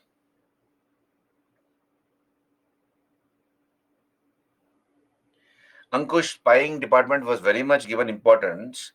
Spying was always there. It was not that it was not given much importance. It was there. But it was pretty much highlighted in the Delhi Sultanate chapter. Right? Spying department wouldn't have been dismantled. It would have been there. Then match list 1 and list 2, that is foreign travelers and year of visit to India. So Hawkins came in 1608. Thomas Roe came as the ambassador of James I of England in 1615. Manucci was from Italy. He came to the court of Shah Jahan in 1658. And Ralph Fitch came to the court of Akbar. He was an Englishman in 1585. Right? So these are the foreign travelers who came to India. Then in 2021 question, with reference to medieval India, which one of the following is the correct sequence in ascending order? Look at the question properly. In ascending order in terms of size. So obviously you have village, Pargana, Sarkar, Suba. So the answer is this: Pargana, Sarkar, Suba. Ascending order from low to high. Right? If it is descending order, what would have been the answer? If it was descending order, what would have been the answer? C. Very good, Sakshi. So C would have been the answer. So Suba, Sarkar, Pargana. Bhimre, important, just know the important reign periods of these great Mughals. Babur, Humayun, Akbar, etc. Yeah, very good, Ankush. Then 2022 question. Look at this question. Yoga Vashishta was translated into Persian by Nizamuddin Panipati during the reign of Akbar, Humayun, Shah Jahan, Aurangzeb. The answer is Akbar. The answer is Akbar, but it was translated into Persian by Nizamuddin Panipati during the reign of Akbar, but it was ordered to be done by Jahangir. But it was done during the time of Akbar, but order was given by Jahangir. So Yoga Vashishta was translated into Persian by Nizamuddin Panipati during Akbar's reign at the instance of Prince Jahangir. So Jahangir was the one who ordered the translation, but it happened in the time of Akbar. And various books were translated from Sanskrit into Persian during the time of Akbar. We have seen this, the Atharva Veda or Veda Atharvan, right? Then the Mahabharata came to be called Rasamnama, Ramayana came to be called Jahani Safar, etc. So this is about Mughal chapter. Okay, I have completed Mughals. Now let us jump to Shiva. What happened to the Maratha kingdom after the death of Shivaji. I was discussing that. We'll come back here.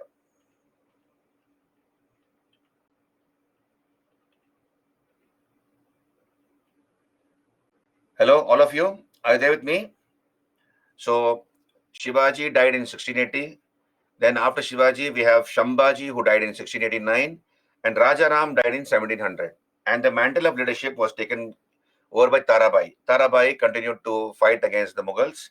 She provided leadership to the Marathas, and ultimately Aurangzeb died in 1707. Aurangzeb died in 1707. Clear, all of you? Can you raise your hands? Any doubt here? Can I go to the next part of the development in the Maratha kingdom? Now look here.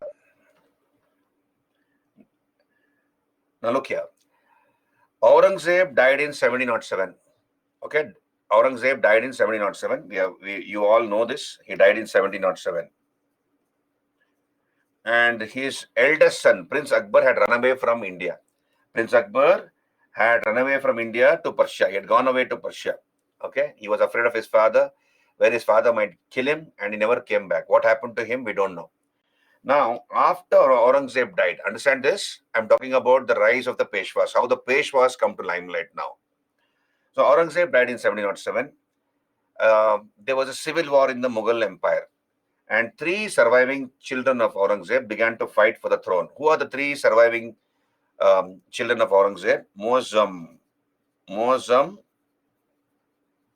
Muhammad Azam, and Kam Baksh. These are the three sons of Aurangzeb. The eldest Prince Akbar had run away from India. Now they began to fight for the throne. Muazzam, Muhammad Azam, and Kam Baksh. Muazzam managed to kill both his brothers. He killed both his brothers, Muhammad Azam and Kam Baksh, and became the emperor. Muazzam became the emperor, and he took the title Bahadur Shah the First. Bahadur Shah the First, or Shah Alam the First. He's also called Shah Alam the First. And when he became emperor, Bahadur Shah, as you all know, was already 65 years old. He was already 65 years old when he became emperor. His father died at the age of 89. Aurangzeb died at the ripe old age of 89 years. So till he died, his children did not have a chance to become the next emperor. So only when Aurangzeb died, Muazzam became emperor, but he was already 65 years old. What did Muazzam do? Understand this. What did Muazzam do now, or Bahadur Shah do now? Who was ruling in Maharashtra? Hello? When Bahadur Shah became the emperor, Mughal emperor, who was ruling Maharashtra? Who was ruling Maharashtra? Tarabai. Very good, Ankush. Bhimare Rajaram had died in 1700. His widow, Tarabai, was the ruler at Maharashtra. Now, please understand, Bahadur Shah wanted to divide the Marathas. He wanted to divide the unity amongst the Marathas, break the unity of the Marathas. So what did Bahadur Shah do? He released Yesubai and Shahu from Mughal captivity. Yesubai, look at the top of your screen here. Yesubai and Shahu. These are the children, the widow and son of Shambhaji, Yesubai and Shahu. They were released from Mughal captivity by Bahadur Shah. So I'll use another page now. Understand this. So Yesubai and Shahu were released from Mughal captivity and they come to Maharashtra. And what do they see? What do they see? Tarabai is ruling. And now Shahu questions the right of Tarabai to call herself as the leader of the Marathas. So Shahu said, I am the first grandson. I am the first grandson of Shivaji. I am Shambhaji's son. I should be the Chhatrapati, not Tarabai. Who's Tarabai? The widow of Rajaram. So Tarabai is the widow of Rajaram, where Shahu was a son of Shambhaji. So Shahu questions the right of Tarabai to call herself as the leader of the Marathas. And this resulted in a civil war. This resulted in a civil war in the Maratha kingdom. So this is a civil war between Shahu and Tarabai. And in the Battle of Khed, understand this. This is a battle took place, the Battle of Khed. In the year 1707, the Battle of Khed. In this Battle of Khed, Shahu was assisted by a Maratha officer called Balaji Vishwanath. Balaji Vishwanath assisted Shahu, and with the help given by Balaji Vishwanath, Shahu was able to defeat Tarabai in the Battle of Khed. And Tarabai was sent away to faraway Kolhapur. So Tarabai began to rule from Kolhapur. Shahu now became the Chhatrapati. Shahu now became the Chhatrapati and made Satara his capital. So Shahu makes Satara his capital. And because of the help given to him against Tarabai by Balaji Vishwanath, Shahu appointed Balaji Vishwanath as his Peshwa. So Balaji Vishwanath was made the Peshwa by Shahu. So Peshwa was now not only the prime minister but also the finance minister. And it was Balaji Vishwanath who ran the administration. What was the headquarters of Balaji Vishwanath? Pune. Pune or Pune became the headquarters of Balaji Vishwanath. He makes Pune his headquarters. All the administration was taken care by Balaji Vishwanath. He was a brilliant administrator. So from 1713 to 20, he was the Peshwa, Balaji Vishwanath, right? Then after Balaji Vishwanath died, and where was Shahu? Shahu was ruling from Satara. Satara was the capital. And he did not bother much about the Maratha administration because all the administration was taken care by the Peshwa Balaji Vishwanath. And he strengthened the hands of Shahu. So he had a, with the Sayyid brothers, all that. That's part of modern India. I will not talk much about it. So he entered into a treaty with the Sayyid brothers, and he strengthened the hands of Shahu, etc. You know that you study that as part of modern India. Balaji Vishwanath died in 1720. When Balaji Vishwanath died, his illustrious son Bajirao became the Peshwa. Bajirao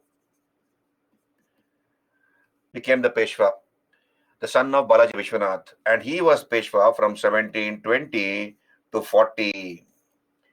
And sometime back, I think a few years back, there was a movie which came, Hindi movie, Bajirao Mastani. Bajirao Mastani. So the love story of Bajirao and Mastani, I don't know much about his love story, but then when you talk about him as a person, he was a great warrior. He is considered to be the second greatest exponent of guerrilla warfare after Shivaji. And Bajirao is the person who fought 44 battles. He was a great warrior. He fought 44 battles and he never was defeated in any of them. So he won all his 44 battles.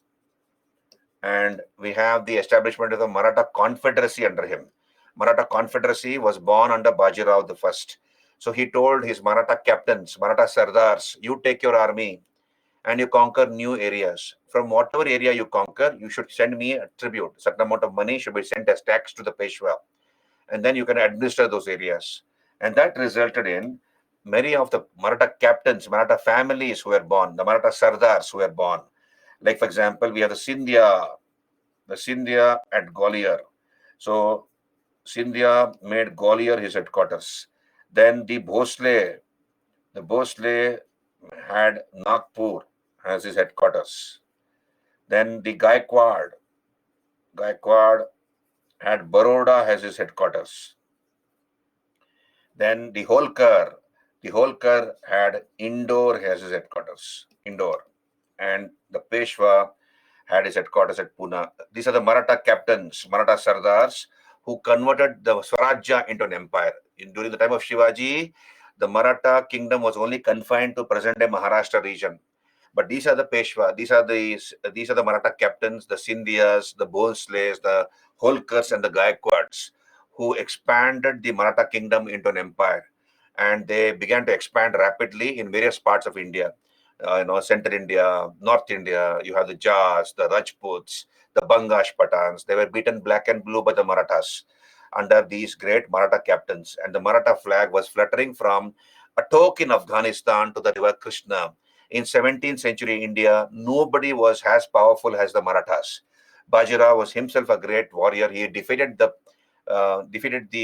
Nizam of Hyderabad twice. He defeated the Portuguese also.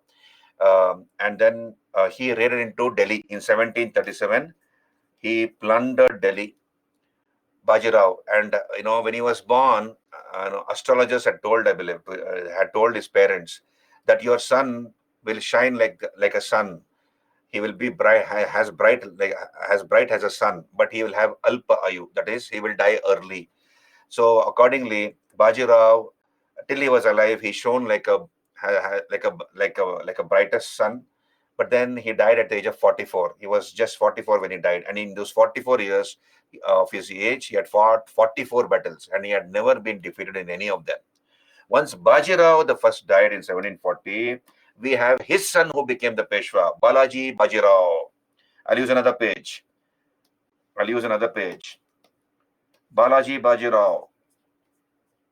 Balaji Bajirao, also called Nana Saheb.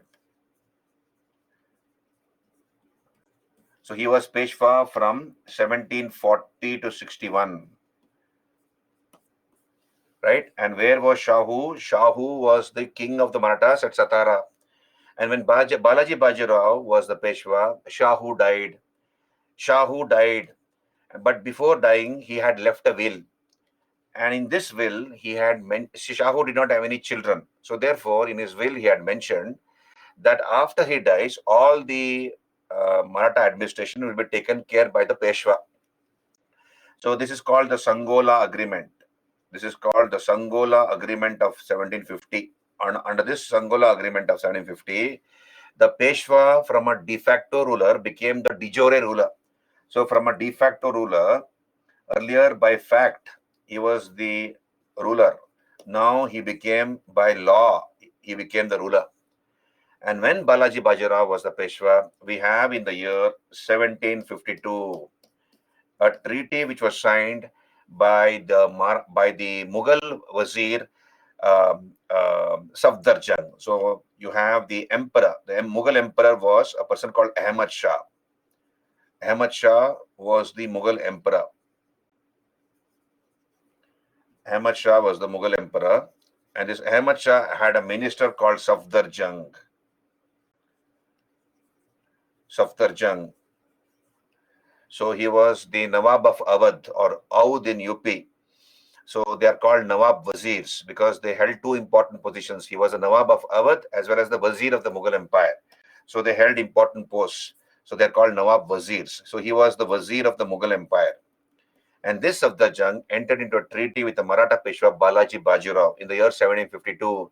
And this treaty, I don't want to go into the details of this treaty. It is part of modern India.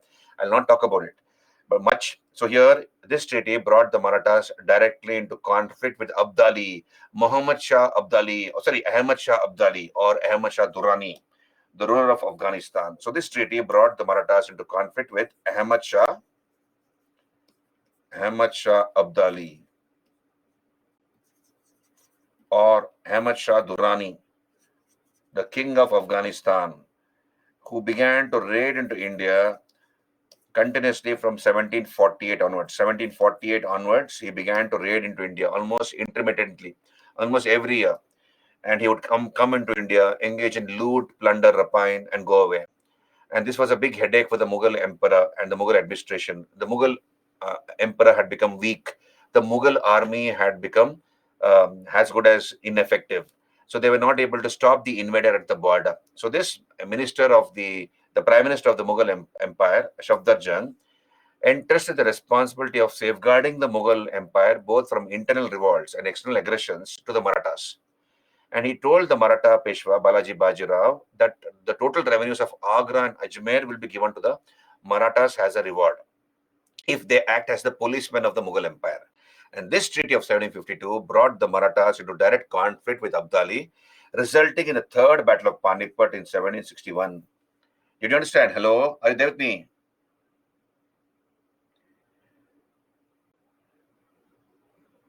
Yeah, Ankush, you're right. This brought this battle.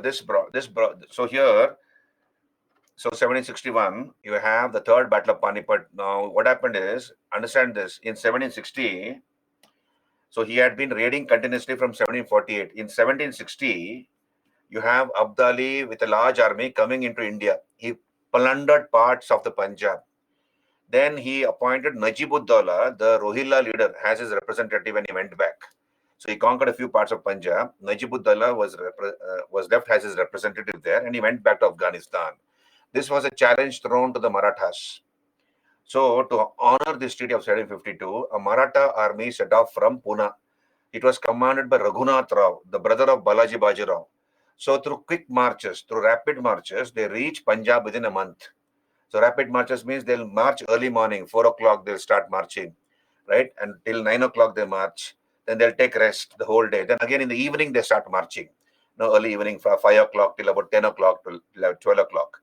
So through rapid marches, within a month, they reach Punjab and they engage the enemy. They engage and they fight against Najibuddaulah, defeat Najibuddaulah, and they reconquer all those areas which Abdali had won.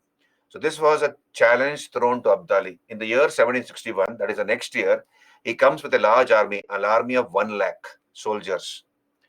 And again, he conquers a few parts of the Punjab. So this was again a challenge thrown to the Marathas. So Peshwa Balaji Bajirao sent an army under the command of his cousin Sadashivrao Bhau. In Marathi language, Bhau means brother. The nominal command was under his son Vishwas Rao. So Vishwas Rao was his young son. Okay, he was the nominal commander, that is Namka Vaste commander. The real command was under Sadashivrao Bhau. Sadashivrao Bhau. And the Marathas numbered 80,000. They were 20,000 short when compared to the army of Abdali. And both the armies were facing each other on the field of Panipat. They were waiting for each other to make the first move. And what Abdali very brilliantly did is he cut off the supply lines of the Marathas. The food for the Maratha soldiers and fodder for their horses came from Agra and Ajmer provinces. He cut off the supply lines. So food and fodder could not reach the Maratha camp. The Marathas also tried to do the same thing to Abdali, but they could not succeed. Now what happened is this was a tactical blunder made by the Marathas. Once the food became depleted in their camp, they should have immediately attacked. You see, an army cannot march on an empty stomach, let alone fight. They began to starve for 3 days. The food supplies had run out. They were starving for 3 days, and then they decided to attack. And this was a tactical blunder made by the Marathas. So they waited for 3 days, they deterred, they procrastinated, and then they attacked.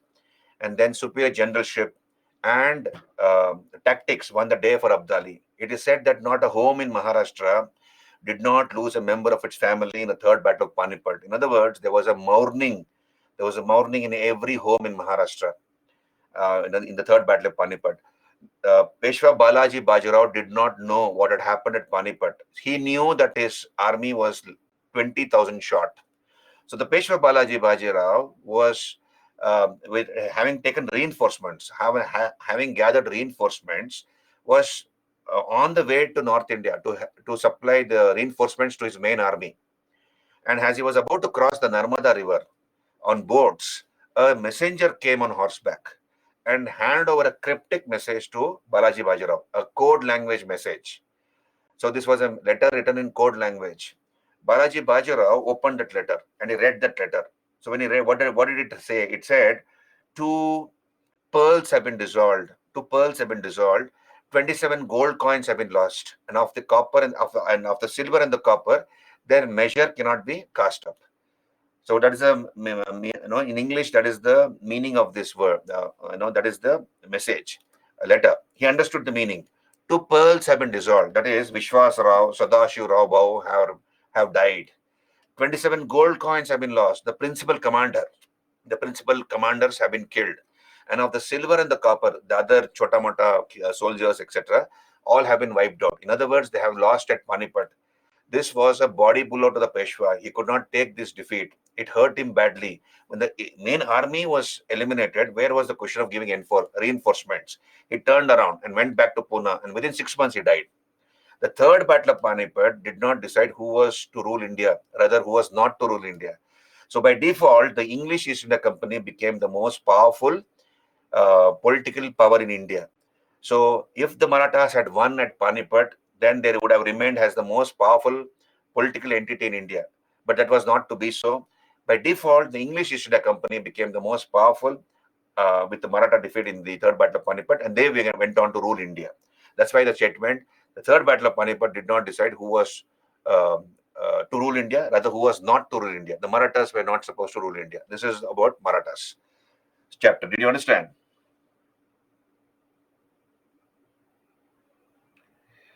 Gunjan, I cannot help it. I have, it's a lengthy chapter. I have told you the story. Technical issues, Bajirao's father was Bajirao the first. After Bajirao the first, Balaji Bajirao became the Peshwa. And then he signed this treaty with Safdarjung in 1752, and that brought the Marathas into direct conflict with Abdali in the year 1761. Are you there with me? This is about the Marathas. Okay? So all these details are here. Go through it. Let us look at the questions before we go for a break. Ashtapradhan was a council of ministers, 1995. Look here on your screen. Ashtapradhan was a council of ministers, 1995. in the Gupta administration, in the Chola administration, in the Vijayanagar administration, in the Maratha administration. So such an easy question, 1995 question. Then the Modi script. The Modi script was employed in the documents of Vodayars, Zamorins, Hoysalas, Marathas. So Modi script was invented. Modi script was invented by Hemat Pant. It was invented by Hemat Pant, a minister. He was a minister in the Yadava kingdom, of Devagiri. Yadava kingdom.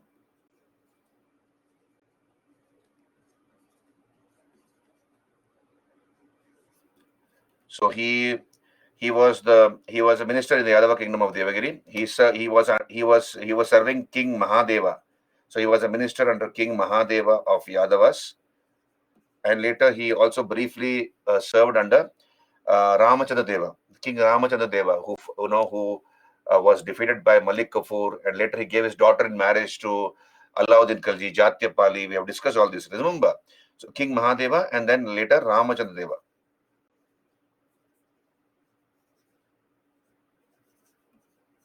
So this is the Modi script, which was invented by Hemat Pant, who's also called Hemadri Pant.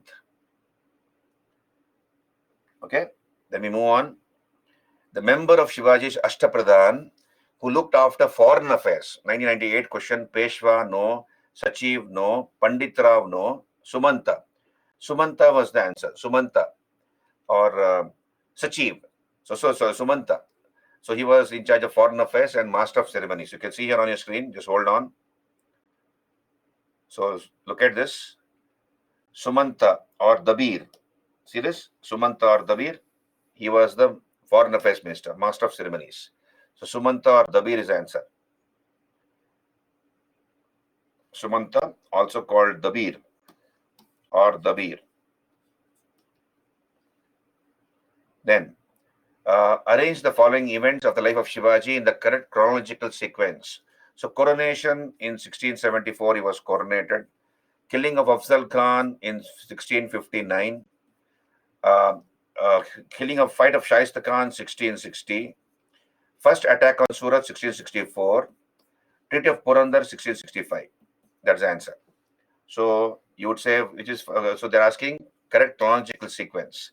So the answer is this: killing of Afzal Khan, then fight with Shaista Khan, isn't it? Then first attack on Surat, Treaty of Purandar, and coronation. 25341. 25341. That's the answer.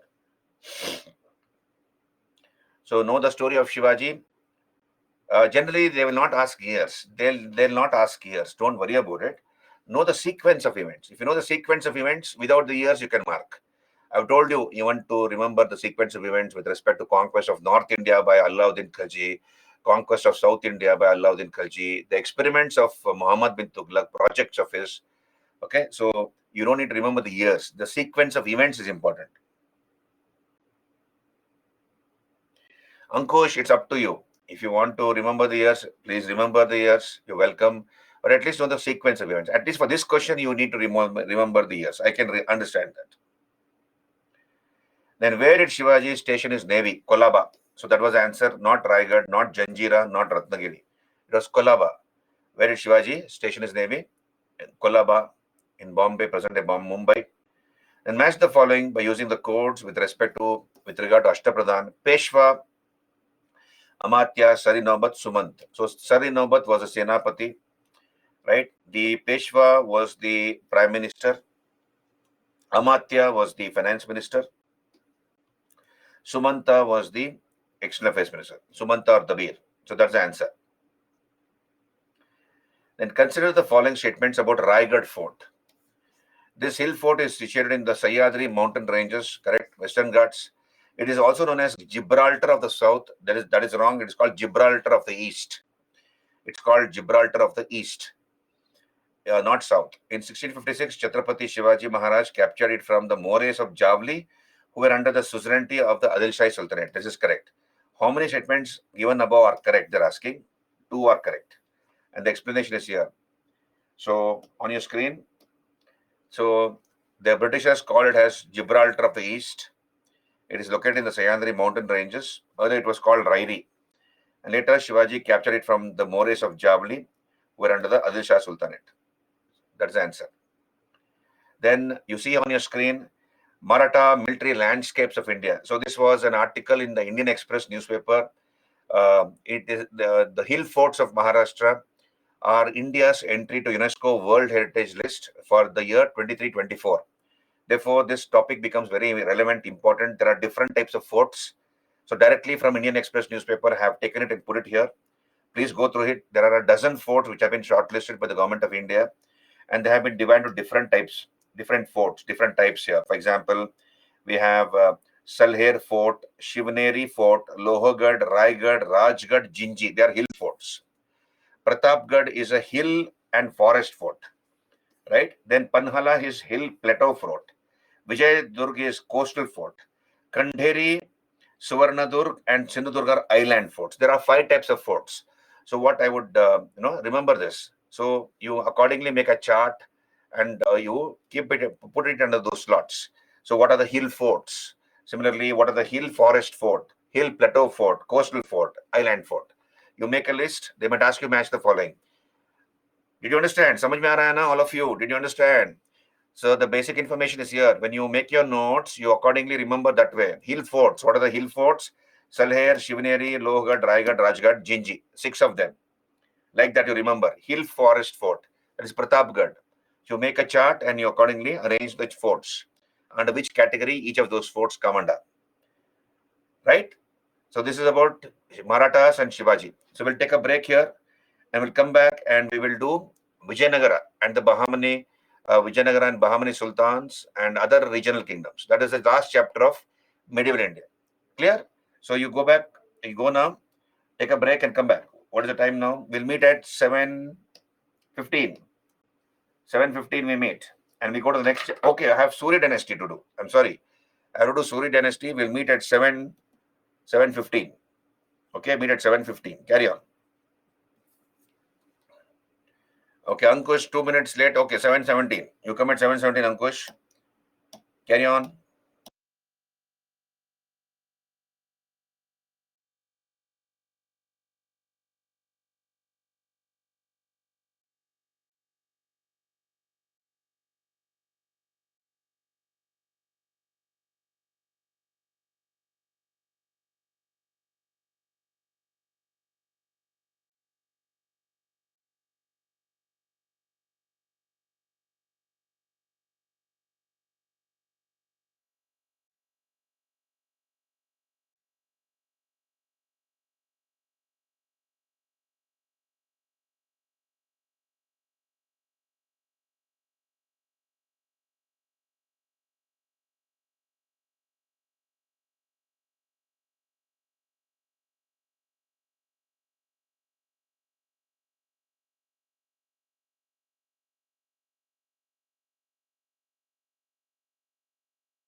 Good evening, everyone.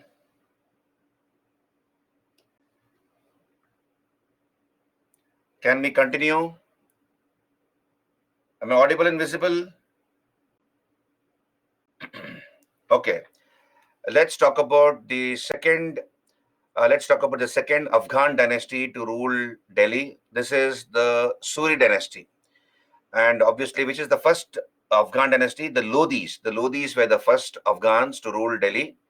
The second Afghan dynasty were the Suris. The founder was, of course, Sher Shah Suri. Now, the Suri dynasty lasted for only 15 years. You can see here on your screen, 1540 to 1555. And we have to go back to the personality of Humayun. So we discussed about Humayun earlier. In two battles, Humayun lost the war to Sher Shah Sur or Sher Khan. Battle of Chausa Buxar, 1539, Battle of Chausa, and 1540, the Battle of Kannauj or Bilgram. In these two battles, Humayun was defeated by Sher Khan, and he lost Delhi. There was no Mughal Empire for 15 years, and Sher Khan established the Suri dynasty and took the title of Farid al-Din Sher Shah. So let us understand something about Farid or Sher Khan, who established the Suri dynasty. He lived for only 5 years, but in this short span of 5 years, he brought about a number of administrative changes, administrative innovations. He is considered to be the forerunner of Akbar. He introduced a number of revenue reforms and administrative innovations which were copied by literally by Akbar. So that's why he's called the forerunner of Akbar. But unfortunately, he had ruled for only 5 years. He died in an accident. He died in an accident while trying to conquer Kalinjar Fort in Uttar Pradesh, present day UP. And then we have his descendants who ruled Delhi. And ultimately, after 15 years, Humayun comes back, defeats and kills the grandson of Sher Shah Sur, by name Sikandar Shah Suri, and re-established the Mughal Empire. So the Suri dynasty lasted for only 15 years. So let us talk about it. Very interesting, but a very small topic. Suri dynasty. So this is the second Afghan dynasty to rule Delhi. The first were, of course, the Lodhis. And the capital of the Suri dynasty was Sasaram in Bihar. They ruled from Sasaram in Bihar. That was their capital. So who are the important rulers? Sher Shah Suri. Then we have his son Jalal Khan, who took the title of Islam Shah Suri. Muhammad Adil Shah was the fourth ruler. And the sixth and the last ruler was Sikandar Shah Suri. So we'll talk about them. But before that, let us understand who this Sher Khan or Sher Shah was. Now, this Sher Khan or Sher Shah, his original name was Farid. He was educated at Jaunpur in UP, and he was looking after the Ikta of his father at Sasaram and Khawaspur Tanda in Bihar. So there were two areas, Sasaram and Khawaspur Tanda. And these were the Ikta of his father. You remember, Ikta system was introduced by Iltutmish. Instead of paying his officers cash salaries, he gave them land grants called Iktas. So his father was the Iktadar Farid's father was the Iktadar of Sasaram and Khawaspur Tanda, and he was helping his father in running the Ikta of that place. Now, his father had many wives, and his father used to ill-treat his mother. So Farid did not like it. So he fought with his father. He used to frequently fight with his father because his father was disrespecting his mother. So he had a big fight with his father, left the services of his father, and he went away to Bihar. Now, those days, Bihar was ruled by a prince. There was a prince, his name was Bahar Khan Nohani. Bahar Khan Nohani. He became a good friend of Bahar Khan Nohani, this Farid. And Bahar Khan Nohani later became the king of Bihar under the title Muhammad Shah. He became known as Muhammad Shah, the king of Bihar.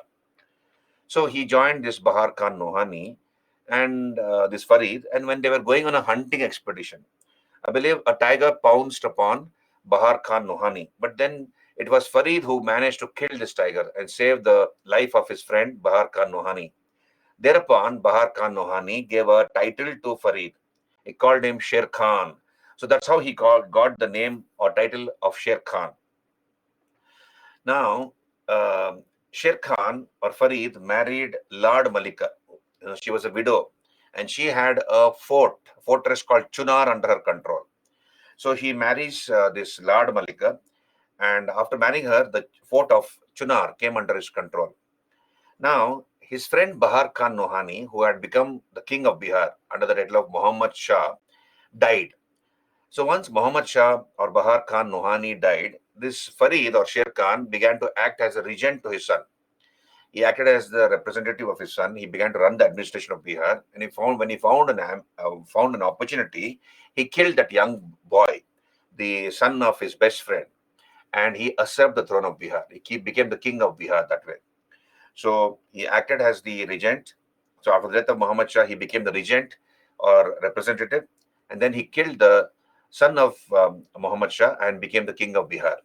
And later he also conquered Bengal, ending the Ilyas dynasty there. The Ilyas dynasty was ruling Bengal. So Sher Khan not only became the ruler of Bihar but also Bengal. Are you there with me? So he became the king of Bihar and Bengal. Now, in the Battle of Chausa, 1539, the Chausa Buxar, um, it was Sher Khan who defeated Humayun, and he took the title of Farid al-Din Sher Shah. He takes the title of Farid al-Din Sher Shah. Next year, we have another battle, Battle of Kanauj or Bilgram in 1540. Again, Sher Shah defeated Humayun, conquered Delhi, and established a Suri dynasty. So Humayun became a king without a kingdom. He had lost everything which his father had with so much of difficulty, had established. So he lost everything. So this is how the Suri dynasty was established by Sher Shah. And then he began to expand. Raja Todarmal worked briefly under him. He subdued the Kokars of the Salt Range. Salt ranges are in present-day Pakistan. So you have a tribe called the Kokars. So he subdued them, and then he ordered the construction of a fort at Rohtasgarh in Bihar, to Todarmal. So Rohtasgarh was built um, um, by Todarmal. He entrusted the responsibility to Todarmal, and then he also conquered Raisen from Puranmal. So the fort of Raisen in Madhya Pradesh from Puranmal. Then we have this battle called the Battle of Samail, or the Battle of Giri Sumail. Battle of Samail, where Sher Shah fought against Maldev Rathor, Maldev of the Rathor king of Marwar, Maldev Rathor. Now, understand this. Um, I think in some other context, I think Sakshi had told that one of the students here, I think Sakshi, if I remember correctly, she had said that I would have lost the empire of Hindustan for a handful of bajra. Was it you, Sakshi? In the context of, I think, one of the Mughal emperors, you had made a statement like that. I think one of the students here, I don't remember, but this statement is attributed to Sher Shah, not any other ruler. Yeah, Sakshi is the person. Okay. Ankush is the person. Okay. Ankush. Okay, fine, Ankush. So here, this statement is attributed to Sher Shah. For Akbar, you said this. Okay. So that means my memory is working fine. So Sakshi is the one who said that. For Akbar. So it was not Akbar, Sakshi, it was Sher Shah. Now we'll come back here. We have a war which was fought between Sher Shah and Maldev of the king of Marwar, the Rathor ruler of Marwar. And what Sher Shah noticed was this Maldev, the king of Marwar, had made a confederacy. He had brought many Rajput kings under him to fight against Sher Shah, and Sher Shah's army was outnumbered.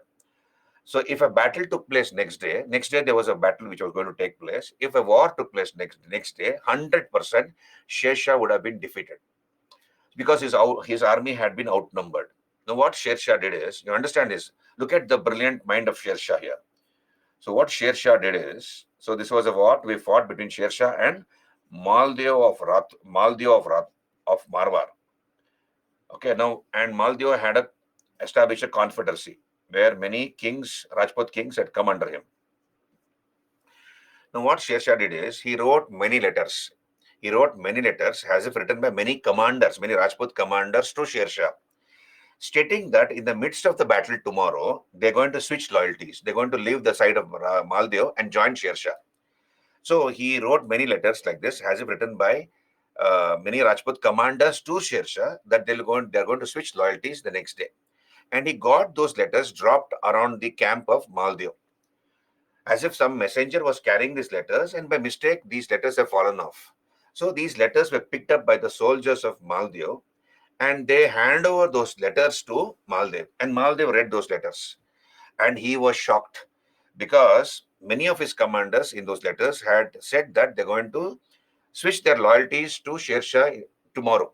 So he got scared, and what Maldev did is, in the middle of the night, he ran away. He did not want to take chances with any of his commanders, any of the other Rajput leaders. So in the middle of the night, he decamped. He ran away with his army. So next day, in the early morning, what Sher Shah noticed was the army of Maldev, the confederacy, had been drastically reduced because the main army was that of Maldev, and he was able to easily defeat the Rajputs. This is the Battle of Giri Sumail, which he won, through his, you can call cunning brain, through cunningness than through valor. But nevertheless, he won. And after winning this battle, he's supposed to have made a statement. He's supposed to have said, I would have lost the empire of Hindustan for a handful of millet, bajra. So what is grown in Rajasthan? Millets are grown, bajra, and jowar, etc. So only to procure some millets, I would have lost Delhi. That's what is the meaning of that. So I would have lost the empire of Hindustan for a handful of bajra. So that's what he is supposed to have stated. Now look here. So he ruled for only 5 years, unfortunately, Sher Shah. He died in an accident. So how did this accident take place? So he laid siege to the fort of Kalinjar. So Kalinjar is a fort in Uttar Pradesh. So the army of Sher Shah surrounded this fort, and cannons were being fired. Artillery was being fired at the fort of Kalinjar, and Sher Shah was, he was supervising this artillery bombardment on the fort of Kalinjar. So here, what happened is there was a gun burst. In other words, when a cannon was lit, the cannonball misfired. It did not go out of the artillery gun. It exploded within the gun. That's called a gun burst. And as a result, the cannon was destroyed. And Sher Shah, who was standing next to that cannon, was severely burnt. And he died in this accident. This is how he died. Did you understand? All of you. So he ruled only for 5 years. Now, even when he was alive, he had already constructed his tomb at Sasaram in Bihar. So you can see this is the tomb of Sher Shah. This is a combination of, this is in the midst of an artificial lake. This is not a natural lake, it's an artificial lake. So it has elements of a Hindu temple, a Buddhist stupa, and a Muslim mosque. So it looks like a Buddhist stupa, a Hindu temple, and also a Muslim tomb as such. So this is about Sher Shah and his life. Let us look at other aspects of his rule. He built a city on the banks of the Yamuna. So the only surviving structure of this city is the Purana Killa, the old fort or Purana Killa at Delhi. So this is the sole survivor of that city he had founded on the banks of the Yamuna. He built many roads, rest houses, wells, right? Then he was succeeded by his son Jalal Khan. We'll come to the reforms of Sher Shah in some time. So he was succeeded by his son Jalal Khan, who took the title of Islam Shah Suri. Islam Shah Suri. He tried to codify Islamic laws.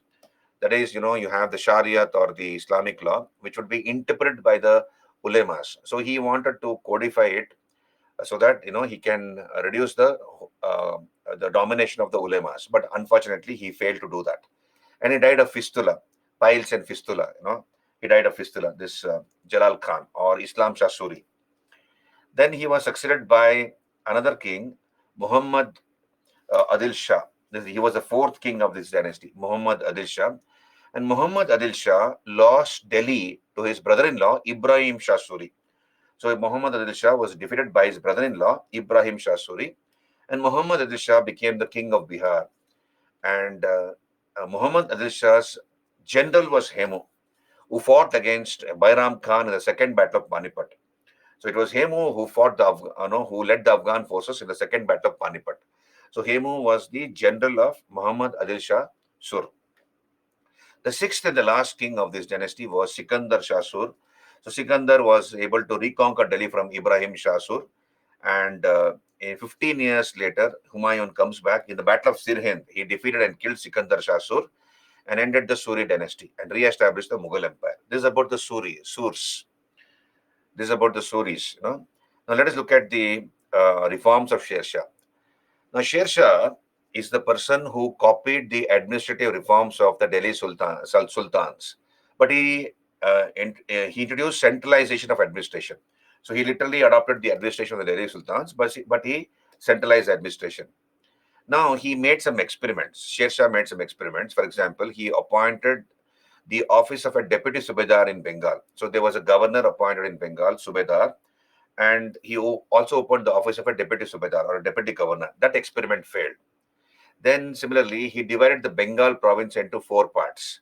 So if this is the Bengal province, he divided the Bengal province into four parts under four officers, 1, 2, 3, and 4. And all these officers were under the subedar. This experiment also failed. Okay, so he divided the Bengal province into four parts under four officers under a subedar. This experiment failed. So let us look at the way he divided his kingdom. He divided his kingdom into various districts called sarkars. So there were 47 sarkars, and he appointed two officers of equal rank in the sarkar and pargana level. And this experiment of Sher Shah was copied by Akbar later. We have done the administrative reforms of Akbar. So here you have a district called sarkar. Even the Mughal district was called sarkar, as if you remember. Then you have two officers of equal rank, Shikdari Shikdaran. He was in charge of law and order of the district, general administration, and criminal justice. He looked after all these areas. Munsifi Munsifan looked after local revenue and civil justice. So both these officers were of equal rank. Then the Poddar was the treasurer at the district level. Below the district came the Taluk or the Pargana. Okay. So you have again 2, 3 officers here. You have the Shikdar in charge of law and order and criminal justice. Munsif or Amin in charge of land revenue and civil justice. The Kanango was in charge of revenue records.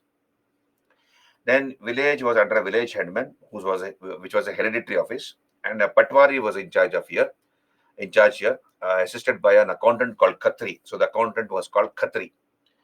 So he made local people responsible for maintaining law and order. So if any theft happened or dacoity happened within the boundary of a village, the zamindar and the zamindar of that village headman, as well as the people of that village will be held responsible for any theft or dacoity which happened within their premises or around their premises. So he made local people responsible for maintaining law and order, and he appointed two officers of equal rank at the district and pargana level to maintain balance of power. And this experiment of Sher Shah was copied by Akbar. Are you there with me? All of you? Can you raise your hands? Am I audible and visible? Hello?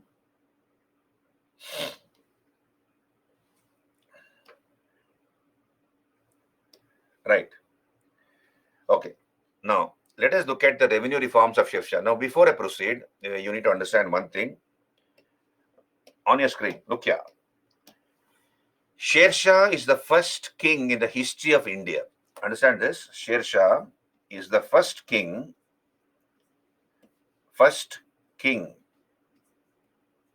in the history of India, in India's history,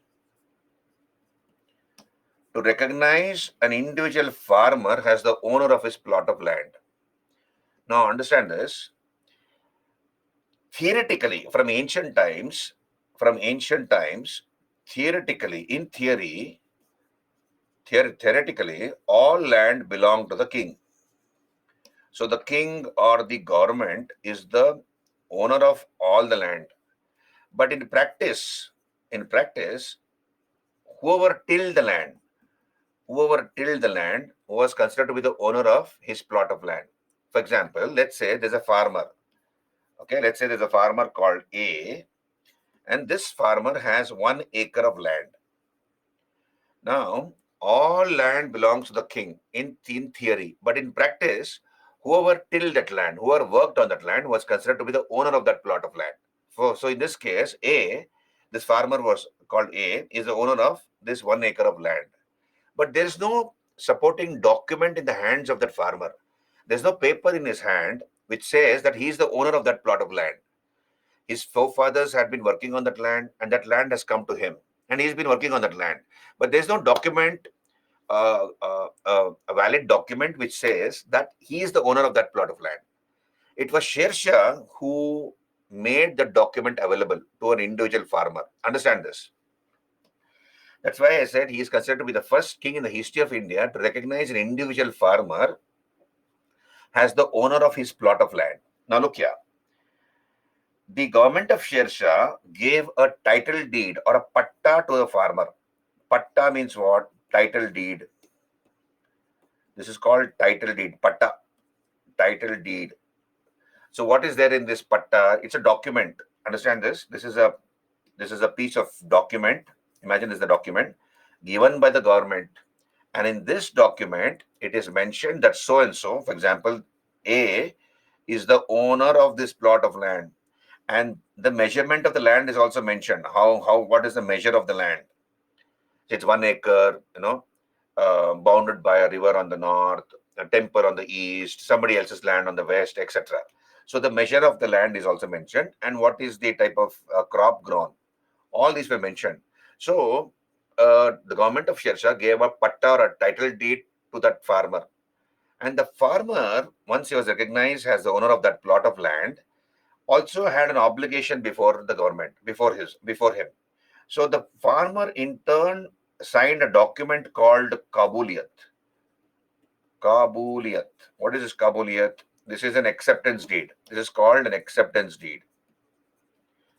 Just because the government of Sher Shah recognized this farmer called A as the owner of his plot of land doesn't mean he can do anything with his land. Of course, he's the owner, but he has certain obligations towards the government or the state. What's the obligation? That every year he will promptly engage in agriculture on his land. He will do agriculture on his land. He will, sow the seeds. Then he'll harvest the crop. And once the crop is harvested, whatever is the land revenue due to the government, he will make the payment to the government. This is called acceptance deed, kabuliyat.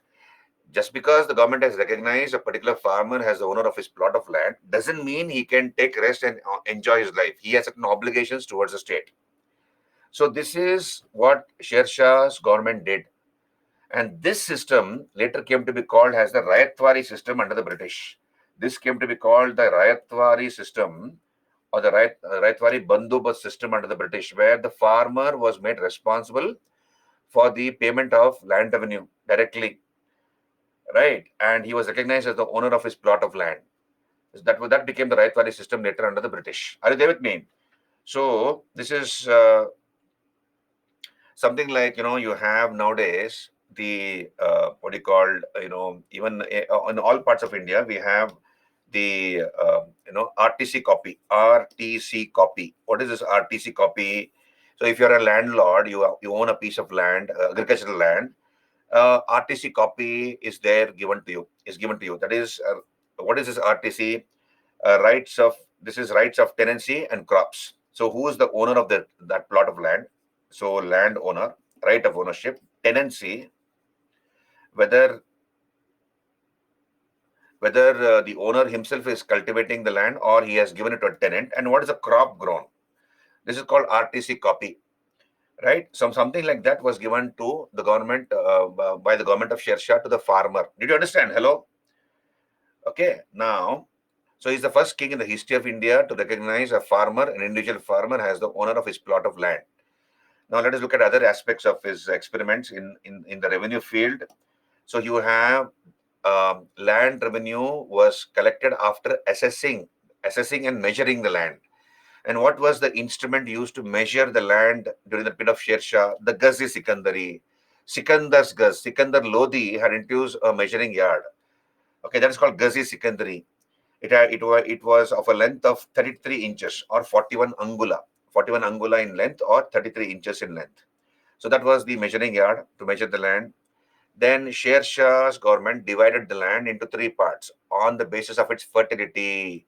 Look here on your screen, division of land based on fertility into good, bad, middling. And this was copied by Akbar. You remember Akbar's experiment under Todarmal and Muzaffar Khan Turbati. Pulaj, Parauti,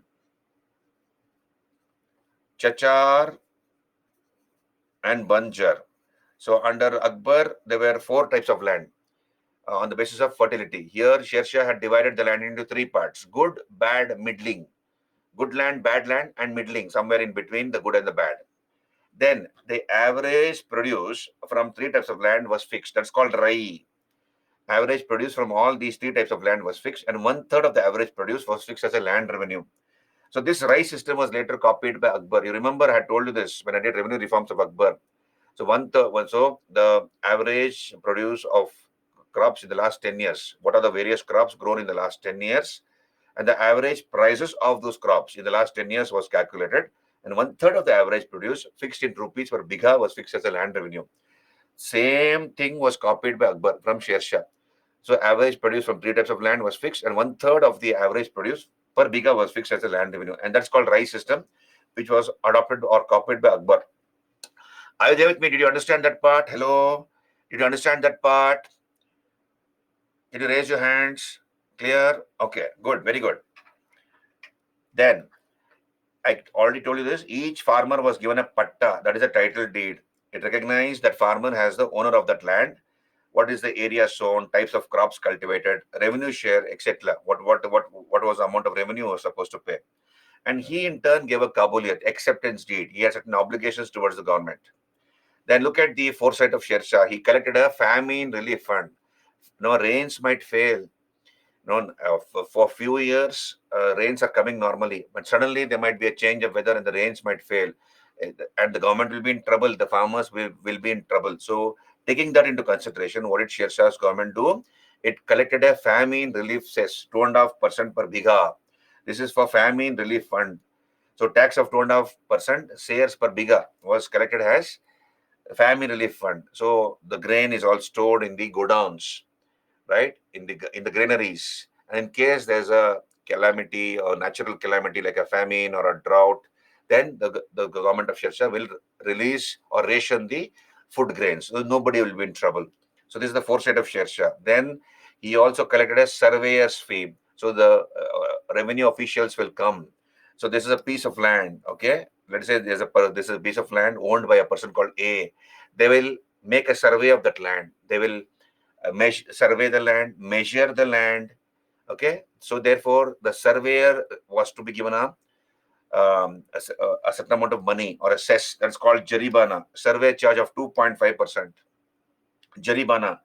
Then you have once the surveyor had done his job, he had surveyed the crops in the land, he had measured the land and gone away. Then we have the tax collector who will come and collect the taxes. So that fellow also had to be given a fees. That is called muhasilana, tax collection charge of 5%. Muhasilana. So jaribana, muhasilana. Remember these terminologies, please. Right? Then he directly collected the taxes from the farmers. There was no middleman involved to avoid exploitation by the dalals or the middlemen. So directly the government officials will go to the farmer, they'll collect the taxes. So these are all the various changes brought about or innovations introduced by Sher Shah in the revenue administration. समझ में आ रहा है? All of you clear? Any doubts here? Any clarifications required? All of you? Mosilana tax collection charge, Garima.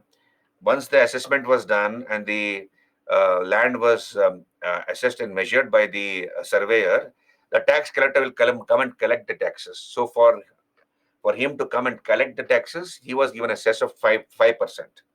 Tax collection charge of 5%. Mosilana. Okay, great.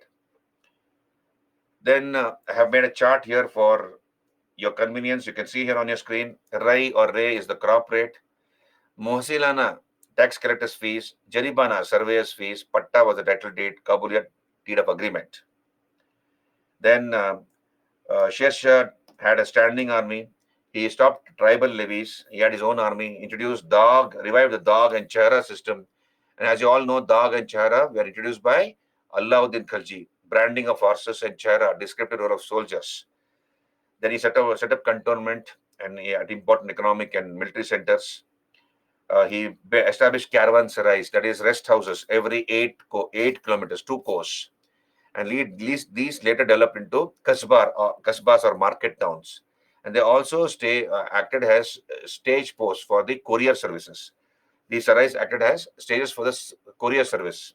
So when the messenger or the courier man is traveling from one place to another place to deliver the courier or the message, he will take rest in the sarais. So on the highways, he established caravan sarais. Every 8 kilometers, you have a caravan sarai.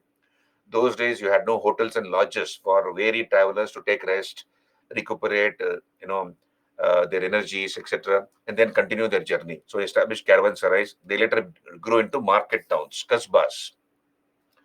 Custom duty was collected twice, one at the time of entering the country, other at the time of sale of goods. Then imported goods were taxed at 2 points of entry. So one is at Siliguri, imported goods, custom duties were collected there, Siliguri and Attock on the Indus River. He also made some experiments in the coinage system.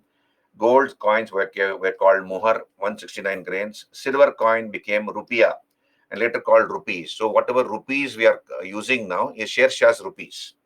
Silver coin became rupiah and later rupees.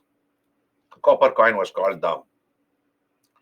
Right? Then he built 3 roads, Agra to Jodhpur, Agra to Chittor, Lahore to Multan. And he also restored the Grand Trunk Road from Sonargaon in Bengal to Indus. Sonargaon in Bengal to all the way to Indus. So the Grand Trunk Road or the Royal Highway. So this is about Sher Shah. Clear? This is about Sher Shah. Ankush, in the Rayatwari system, you have the Rayat. In the Rayatwari system, I'm coming to that. In the Rayatwari system, the Rayat was recognized as the owner of the plot of land, isn't it? So here, Sher Shah's government has recognized the farmer, the individual farmer, or the Rayat as the owner of his plot of land. So this system of Sher Shah became the Rayatwari system later under the British, where the farmer is recognized as the owner of his plot of land and he was responsible to pay the land revenue due. Mahalwari system, entire Mahal or group of villages were responsible. Under the Zamindari system, you know that, right? So that is different. This is Rayatwari system. Clear, Ankush? Okay. So this is about Sher Shah. Now let us come to the last chapter of medieval India, Vijayanagara and other regional kingdoms. Vijayanagara and other regional kingdoms. So what do you know about Vijayanagara? What do you know about Vijayanagara?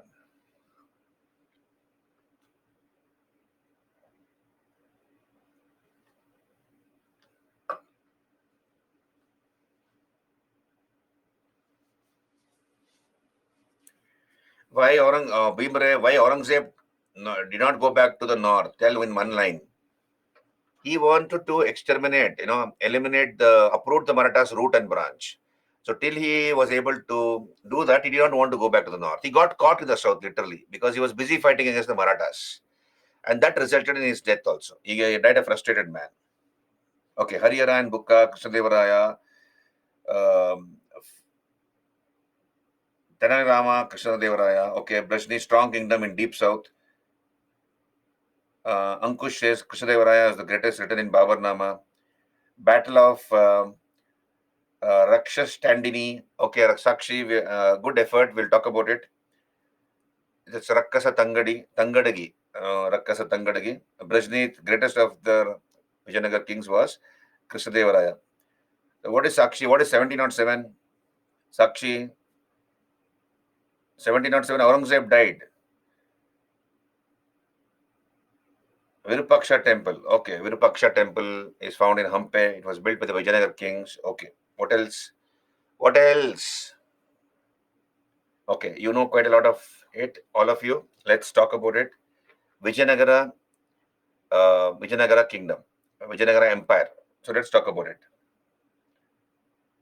Signature by name of Virupaksha. Okay, Harihara the first. Okay, fine. Thank you. So you know quite a lot of about Vijayanagara. Let's talk about Vijayanagara.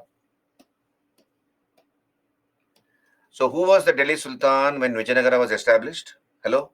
Who was the Delhi Sultan when Vijayanagara was established? You know it. Bhimare, where are you? You're saying Aurangzeb? Huh? When was Vijayanagara established? 1336. When did Aurangzeb die? 1707. How can Aurangzeb be alive? Huh? Bhimare, you're not revising your lessons. Brajneet says Muhammad bin Tughlaq. Very good. What is your question, Bhimare? Sorry for that. Because when I asked you the question, you typed Aurangzeb. I thought you were answering the question. Okay, Muhammad bin Tughlaq. Okay. Okay, now look here. Let's talk about Vijayanagara. I seek your attention. Now look here. Vijayanagara was established in 1336. Vijayanagara.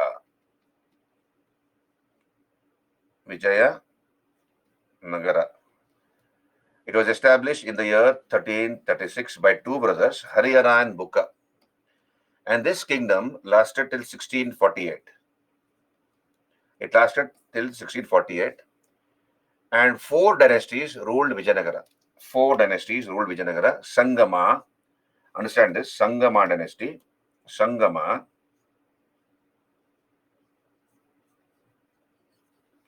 Saluva,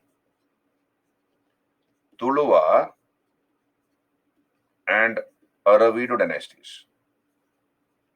So four dynasties ruled Vijayanagara: Sangama, Saluva, Tuluva, Aravidu dynasty. Now, who was the Delhi Sultan when Vijayanagara was established? Obviously, Muhammad bin Tughlaq. Muhammad bin Tughlaq was the Delhi Sultan when Vijayanagara was established. Now, Vijayanagara was established in 1336 by two brothers, Harihara and Bukka. Harihara and Bukka.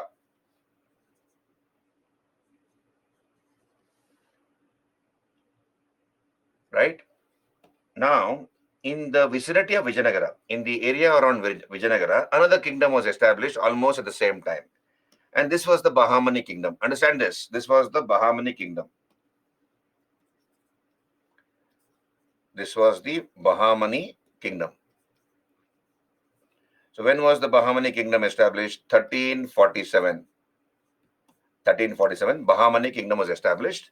Again, the emperor was at Delhi was Muhammad bin Tughlaq, and one of the officers under Muhammad bin Tughlaq, his name was Hasan Gangu. So Hasan Gangu, just hold on. So Hasan Gangu rebelled against Muhammad bin Tughlaq, proclaimed himself independent, and established the Bahmani kingdom with Gulbarga as the capital. Gulbarga in present-day Karnataka became northern part of Karnataka was the capital. Later, the capital was shifted to Bidar. Bidar is another district in Karnataka. So initial capital of the Bahmani kingdom was Gulbarga. Later capital was Bidar. And Hasan Gangu, who made Gulbarga his capital, took a title, Abdul Muzaffar Alauddin Bahman Shah. Abdul Muzaffar Alauddin Bahman Shah. And the name Bahmani comes from there, from one of his names, Bahman Shah. Now, Vijayanagara and Bahmani rulers ruled over, they fought over three areas. Understand this. They fought over three areas. Here, there was no Hindu-Muslim fight. If somebody says Vijayanagara and Bahmanis fought because Vijayanagara kings were Hindus and Bahmanis were Muslims, that is distortion of history. Historically, it is not true. It is nothing but distortion of history. Why did they fight then? They fought over three areas. One, the Krishna-Tungabhadra basin, the fertile belt of land between the Krishna and the Tungabhadra. So they fought over the Krishna-Tungabhadra Doab or basin. This is also called Raichur Doab. This is also called the Raichur Doab. Then they fought over the Krishna Godavari Delta. Krishna Godavari Delta. The fertile belt of land between the Krishna and the Godavari rivers. And even now it is called the rice bowl of the south. Most of the rice or paddy is grown here in the Krishna Godavari Delta. And that's why you see Reddys are very stinking rich fellows. Reddys, they own thousands of acres of land in the Krishna Godavari Delta. So Krishna Godavari Delta. Then of course we have number 3, the Konkan coast. The Konkan coast. So Vijayanagara and Bahmani sultans fought over these three areas: Krishna Tungabhadra basin, Krishna Godavari Delta, and the Konkan coast, or Marathwada. You can call it as Marathwada. These are the three areas where they fought for, over which they fought for. Now, who are the important kings in the Sangama dynasty? Understand this. Who are the important kings in the Sangama dynasty? I'm giving you a bird's eye view of Vijayanagara. Once you understand the bird's eye view, it becomes very easy to understand this topic. So understand this bird's eye view. I am spending some time on this. Because the rest of the information is factual in nature. Once you understand the bird's eye view, the big picture, the rest of the information is factual in nature. Now, who are the important kings of the Sangama dynasty? Like you remember, Delhi Sultanate was ruled by 5 dynasties: the slave dynasty, Khaljis, Tughlaq, Saids, Lodhis. Like that, Vijayanagara was ruled by 4 dynasties. Sangama. Who are the important kings? Harihara the first, Harihara the first, Bukka the first, Bukka the first, Devaraya the first, and Devaraya the second. Devaraya the second. These are the important rulers of the Sangama dynasty. Then we have the Saluva dynasty, which succeeded the Sangama dynasty. The last king of the Sangama was Praudadevaraya. So Praudadevaraya was killed by a person called Saluva Narasimha, and Saluva Narasimha established the Saluva dynasty. It was established by Saluva Narasimha. I'll come to the details later. Don't worry about it. So the founder of the Saluva dynasty was Saluva Narasimha. Then we have the third dynasty, Tuluva dynasty, and the greatest of the Vijayanagara kings belongs to this dynasty. Who was the greatest of the Vijayanagara kings? You've already mentioned, many of you. Krishnadevaraya. I'll write in short, KD Raya. In short, Krishnadevaraya, or KD Raya in short. So don't write KD Raya in the exam, write fully. I also write fully, just hold on. Krishnadevaraya.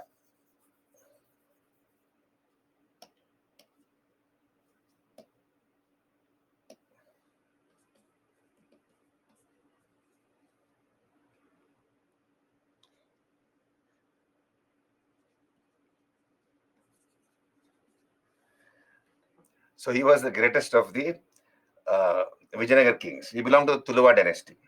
Hello, are you there with me? Hello, are you there with me, all of you? He was the greatest of the Vijayanagara kings, Krishnadevaraya. Now listen to the story now. Listen to the story here. I'll come back here. Bahamani kingdom. Bahamani kingdom was ruled by some very great kings. Bahamani kingdom, established by Hassan Gangu, was ruled by very great kings. Like, for example, we have Muhammad Shah, Ahmad Shah, Ahmad Shah Wali, Tajuddin Firuz Shah, or Firuz Shah Bahamani, then Muhammad Shah the third, Muhammad Shah the third.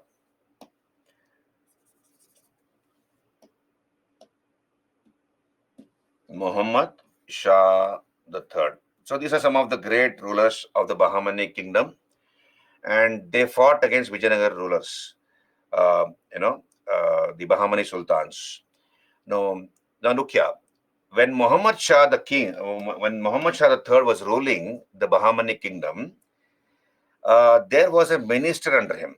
So when Muhammad Shah the third was the king, he had a minister. His name was Mahmud Gawan. His name was Mahmud Gawan. And this Mahmud Gawan was an Afaki Musalman.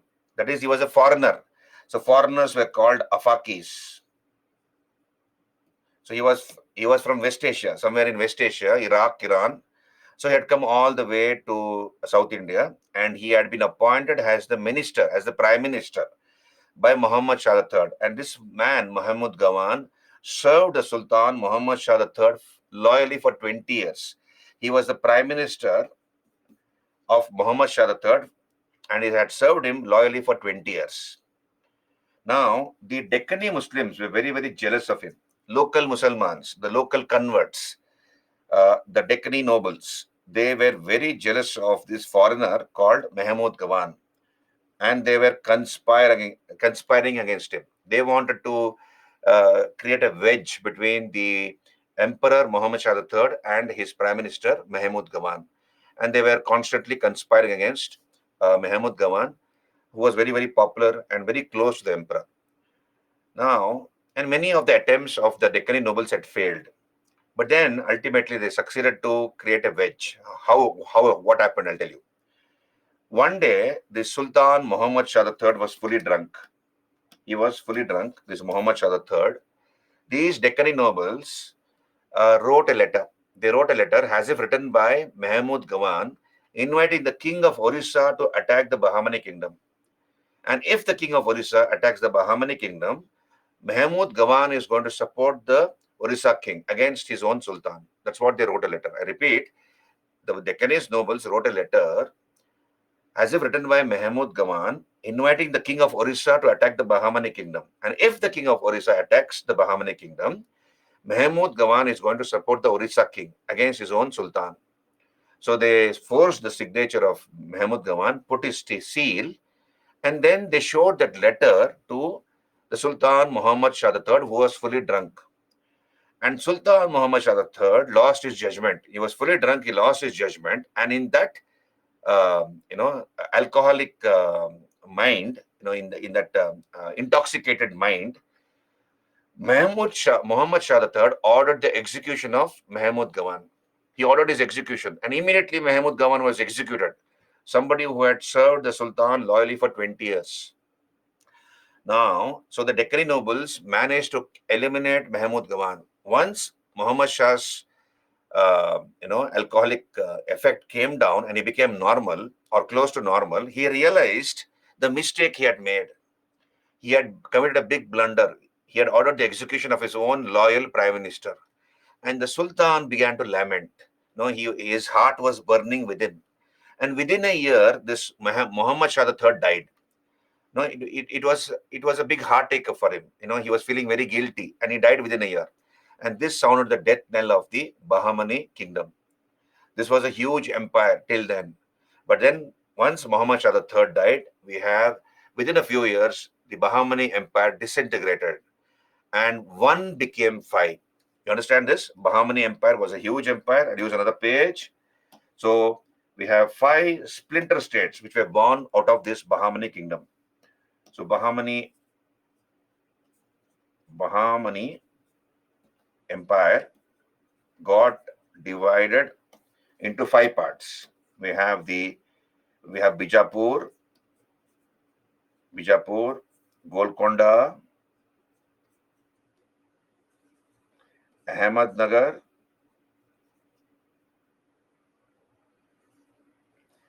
Bidar, and Virar. So one became five now. The Adil Shahis of Bijapur, the Adil Shahis who ruled from Bijapur, the Qutub Shahis who ruled from Golconda, the Nizam Shahis from Ahmednagar, the Barid Shahis from Bidar, and the Imad Shahis of Birar. So these are the splinter states. And please understand, understand this, Bahmani empire got divided into five splinter states just before Krishnadevaraya ascended the throne of Vijayanagara. By the time Krishnadevaraya became the emperor, just before he became the emperor, a few years back, Bahmani empire had collapsed, and in its place, five splinter states had come into existence. Among these five splinter states, the most powerful was Bijapur. So earlier, Vijayanagara fought against Bahmani kingdom. Now, Vijayanagara also fought against these splinter states of the Bahmani empire. Are you clear till here, all of you? Are you clear till here?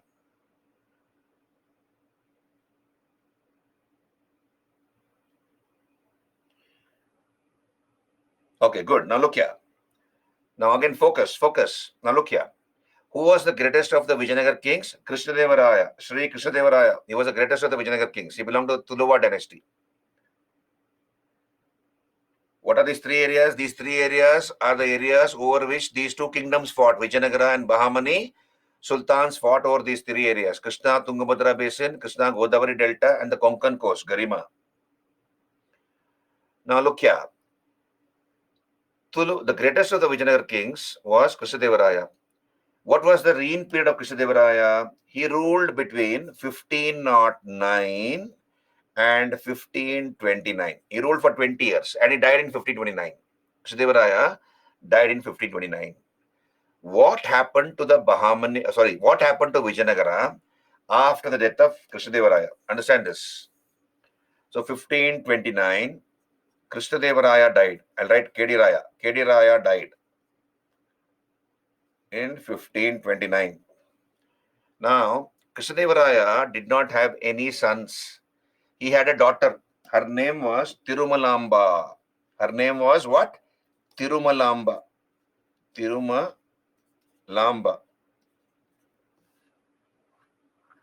So Tirumalamba, you read it as one, not Tirumalamba. It is Tirumalamba. So, and this girl, Tirumalamba, was given in marriage to a man called Ramaraya. Ramaraya. So, Ramaraya was the son-in-law of Krishnadevaraya. Tirumalamba was his daughter. Now, once Krishnadevaraya died, who became the Sultan? Who became the ruler? His half-brother, his step-brother or half-brother called Achyutaraya. Achyutaraya became the ruler. And after Achyutaraya, Sadashivaraya. Sadashivaraya became the ruler after Achyutaraya. Now look here. When Sadashivaraya was the ruler of Vijayanagara, the power behind the throne was this Ramaraya. All the power was in the hands of Ramaraya, the son-in-law of Krishnadevaraya. And by this time, he was a 90-plus-year-old man. He was 90-plus-year-old. Who? More than 90 years old, Ramaraya. And please understand, this Ramaraya has been blamed for the destruction of Vijayanagara. Ramaraya has been held responsible for the destruction of Vijayanagara. So the king was Sadashivaraya and the power behind the throne was Ramaraya. He was the prime minister of Sadashivaraya and all the power was in his hands. You know what this fellow was doing, Ramaraya? And why has he been blamed for the destruction of Vijayanagara? What Ramaraya began to do was, this old hag, more than 90 years old, he would play one Bahmani Sultan against another Bahmani Sultan. His ambition was to see that the Bahmani Sultans are kept fighting busy amongst themselves. They're kept busy fighting amongst themselves so that Vijayanagara is the most powerful in that area. And his power behind the throne intact. He wanted his power behind the throne intact and Vijayanagara to be the most powerful in that area. So what he will do is, Ramaraya would support Bijapur. Understand this. He will support Bijapur and instigate Bijapur to fight against Golconda. So Vijayanagara will help Bijapur and get Golconda defeated. Right? Then he will join hands with Ahmednagar and get Bidar defeated. So he kept on keeping these Bahmani Sultans busy fighting against each other. Are you there with me? Right? So they kept on, he kept on,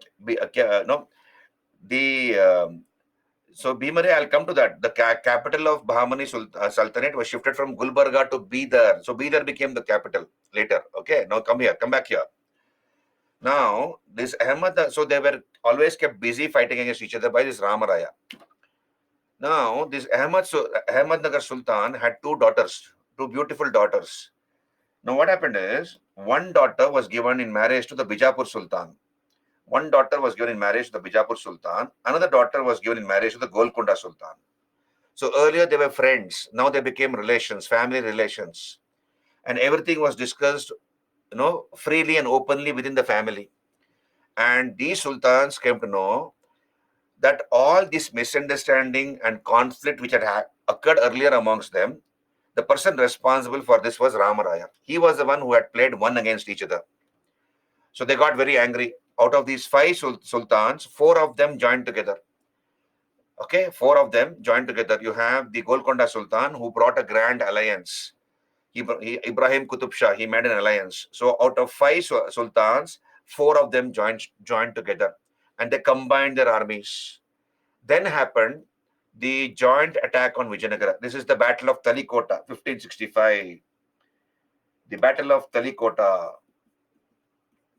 also called Battle of Rakkasagi and Tangadagi. So this was about, Talikota was basically a place where all the Bahmani armies met together. They congregated there.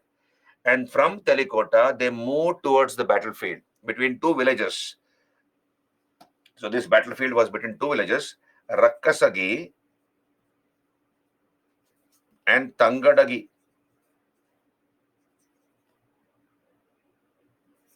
Therefore, it's called Battle of Rakkasagi and Tangadagi. So the battlefield was between these two villages, and there you have 4 Bahmani sultans fighting against Vijayanagara. And Vijayanagara was getting defeated. Understand this, they were outnumbered. When Krishnadevaraya was the Vijayanagara emperor, Vijayanagara had an army size of 7 lakhs. That was the strength of Krishnadevaraya's army, 7 lakh. Now, even if you presume, if you take a modest figure of 4 lakhs, let us say Bijapur has 4 lakhs, Golconda has 4 lakhs, Ahmednagar has 4 lakhs, and Bidar has 4 lakhs. And Bidar was not invited. Out of the 5 sultans, 4 of them joined together. Bidar was not invited.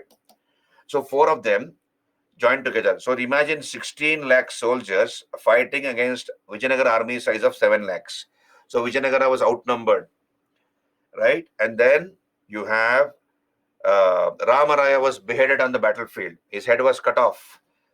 Then what happened is Vijayanagara was losing. Sadashivaraya was the king. He came running back to the capital. What was the capital of Vijayanagara? Hampe. So he came running back to the capital, Hampi. And Ramaraya had 2 brothers, Tirumala and Venkatadri. Tirumala and Venkatadri. So these 2 brothers of Ramaraya also came running back from the battlefield. Then they collected all the jewels, whatever diamond, gold, etc. was there in the treasury at Vijayanagara. They collected all those wealth, and along with their families, they ran away from Hampe. They ran away from Hampi, and they came to a place called Penukonda. Where is Penukonda? Penukonda is now in the Anantapur district of Andhra Pradesh. It is now in the present day Anantapur district. Anantapur district of Andhra. So they came running away from Hampe to Penukonda, and Sadashivaraya briefly ruled from Penukonda. Sadashivaraya. Once Sadashivaraya died in 1570, you have Tirumala, one of the brothers of Ramaraya, Tirumala. He seized the power. He seized the throne. So Tirumala seized the throne and established the Aravidu dynasty. Aravidu dynasty. So Aravidu dynasty ruled from Penukonda. And later Chandragiri is near Tirupati, present day Tirupati, where you have the famous Balaji temple or Venkateshwara temple or Vishnu temple. So the Aravidu kings ruled from Penukonda, then later Chandragiri and Vellore has their capital, Vellore in Tamil Nadu. So that became the capital of the Aravidu kings. So please understand, in the Battle of Talikota, Vijayanagara was defeated, Ramaraya was beheaded, and the Bahmani sultans entered Hampe. And then you have the loot and plunder of Vijayanagara. And now it is called Halu Hampe. In Kannada language, it is called Halu Hampe. Halu Hampe means the city of ruins. So the peak of Vijayanagara was only till 1565, till the Battle of Talikota. The peak of Vijayanagara was only till 1565. It was established in 1336, and the peak of Vijayanagara was only till 1565. However, the kingdom continued to linger on till 1648 under the Aravidu kings. This is the bird's eye view of Vijayanagara. Did you understand? This is Vijayanagara for you. Are you clear till here?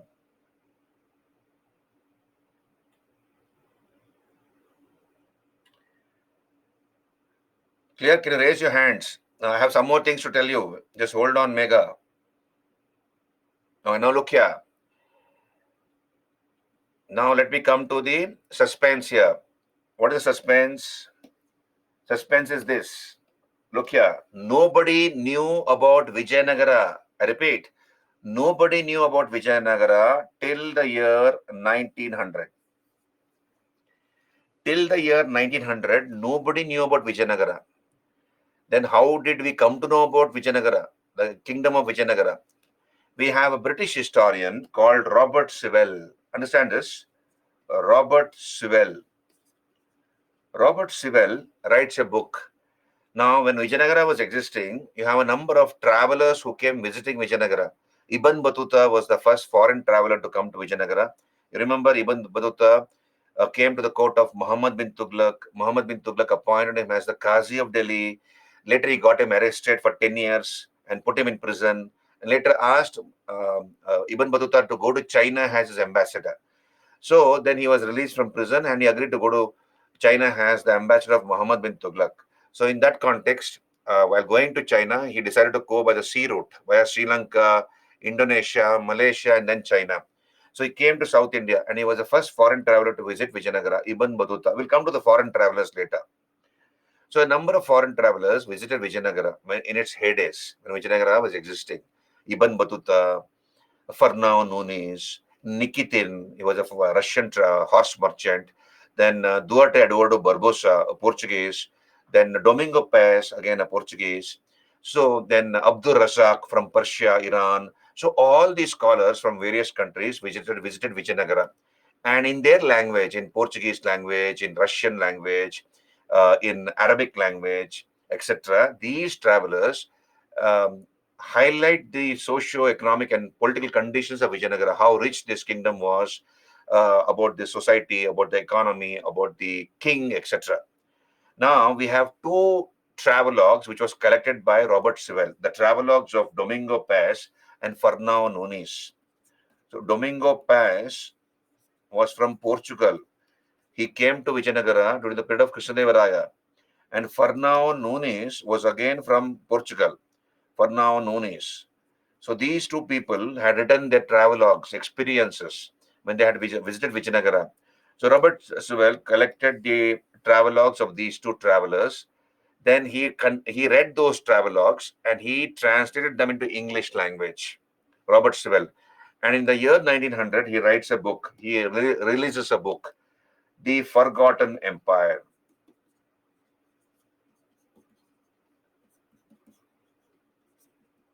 And this book rekindled the lost memory of Vijayanagara. People had forgotten about Vijayanagara, and everybody, after reading this book, came to know about Vijayanagara, that such a kingdom existed, and about the polity, society, economy, etc. In the year 1800, understand this, in the year 1800, we have an officer of the English East India Company, Colin Mackenzie. He discovered the ruins of Hampe, and then he drew the survey map of Hampe. That is, the Hampi was in Bellary district of Karnataka. So Hampi is in the present day Bellary district of Karnataka. So the survey map of Hampi was drawn by Colin Mackenzie, an officer of the East India Company. So this is the introduction to this topic called Vijayanagara and the bird's eye view also. Okay, so rest is all factual information. So how do we reconstruct the history of Vijayanagara? We have two theories, the Telugu origin theory and the Kannada origin theory. Then, of course, we come to the origin of Vijayanagara. What do these theories tell? We will talk about the origin of Vijayanagara. Origin of Vijayanagara. We have two theories: the Telugu origin theory and the Kannada origin theory. So we will talk about these two theories. Then we have a number of sources to reconstruct the history of Vijayanagara. A number of sources are there. Among the sources, we have literary sources. Okay, literary sources, and we have archaeological sources. Among the literary sources, we have foreign sources, that is the writings of foreign travelers, and you have indigenous sources, that is local writers. Then among so we have archaeological sources, and among that we have, of course, inscriptions. A number of inscriptions are there issued by various rulers of Vijayanagara, found in the length and breadth of South India. So Vijayanagara kings ruled over present-day parts of Andhra. So they ruled major parts of Andhra Pradesh.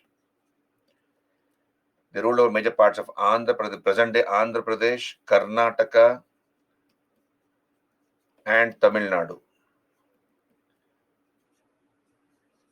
So they ruled over present parts of Andhra, Karnataka, Tamil Nadu. So these inscriptions are found in various parts of Andhra, Karnataka, and Tamil Nadu, because Vijayanagar kings ruled over these areas. Then, of course, we have coins. We have a number of coins. Numismatics also help us to reconstruct the history of Vijayanagara. You have coins in gold, silver, and copper. So various coins in various denominations were released or issued by the Vijayanagar kings, gold, silver, copper coins, and we have a number of temples um, which help us to reconstruct the history of Vijayanagara. These temples are again found in present-day Andhra, Karnataka, and Tamil Nadu. In Hampe, we have a number of temples: the Vijaya Vittala temple, the Virupaksha temple, then of course the Hazara Rama temple. Then we have temples in Tirupati, Lepakshi, Tadipatri, Kanchipuram, Madurai. So in all these areas, we have Vijayanagar kings building temples or building annexes to temples, adjunct to the temple. They added annexes also.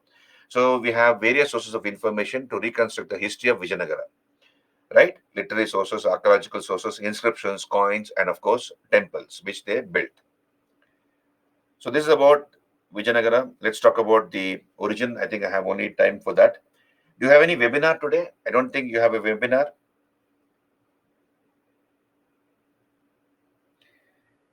Bimare, I'll talk to that. I'll talk about it. Just hold on. Why not, by seeing Taj Mahal, we recognize Mughals. Then why not recognize Vijayanagar by seeing Hampe at that time? So I don't understand your question, Bimre, but I'll clarify. Uh, so you don't have a webinar. Okay. So just hold on, Bimre. I'll answer your questions, doubts. Just hold on. Now let me talk to you about the. I think I have run out of time. I have another 5 minutes to go, or another 7 minutes. I think I can manage the. Yeah, this is the last topic of medieval India, Sakshi. Medieval India. This is the last topic, Vijayanagara and regional kingdoms. So, so whatever is important from the exam point of view, I have dumped a lot of information. We have small kingdoms in medieval India between the establishment of the Delhi Sultanate and the establishment of the Mughal Empire. A number of kingdoms existed in medieval Indian history, in medieval India. Many Rajput kingdoms, many Muslim sultanates, for example, the sultanates of Bengal, Jaunpur, Gujarat, etc. So important monuments have been built by many of the kings here. Important rulers patronize a number of scholars. So whatever is relevant from the exam point of view, have added a lot of information. But my request to all of you students is to go through one textbook apart from the PPTs. Don't only rely on the PPTs. Please read one textbook, either Satish Chandra or Poonam Dalal Dahiya. Preferably Satish Chandra's book. Please read it. One textbook you read. Okay. So let us talk about the origin of Vijayanagara. We have the Telugu origin theory. Deccan ulcer, I have already told you, Bimre. The Deccan ulcer is what the dynastic wars which the Marathas fought against Aurangzeb. Uh, Shivaji, Shambhaji, Rajaram, Tarabai, they continued to fight the Marathas with their never say die spirit, and that resulted in Aurangzeb dying a frustrated man. That's called the Deccan ulcer, which ruined him. So we'll come back here. Let us talk about the Telugu origin theory of Vijayanagara. I think I have time for only that. So let me talk to you about the Telugu origin theory of Vijayanagara. Telugu origin theory. See, please understand, this Telugu origin theory has no support by historians. They say it is nonsense. They don't agree to this. Most of the historians don't agree to the Telugu origin theory. And they believe in the Kannada origin theory. Nevertheless, it is important to understand what is this Telugu origin theory of Vijayanagara. So you have, let me draw a map for you. Don't take my map seriously. Now we'll come back here. Now, imagine this is those days, in the present day parts of Karnataka, there was one kingdom. So imagine this is present day regions of Karnataka, and there was a small area called Sagar in Gulbarga. So this is the small area called Sagar in present day Gulbarga. And a cousin of Muhammad bin Tughlaq was ruling this area. His name was Bahauddin Gurshasp.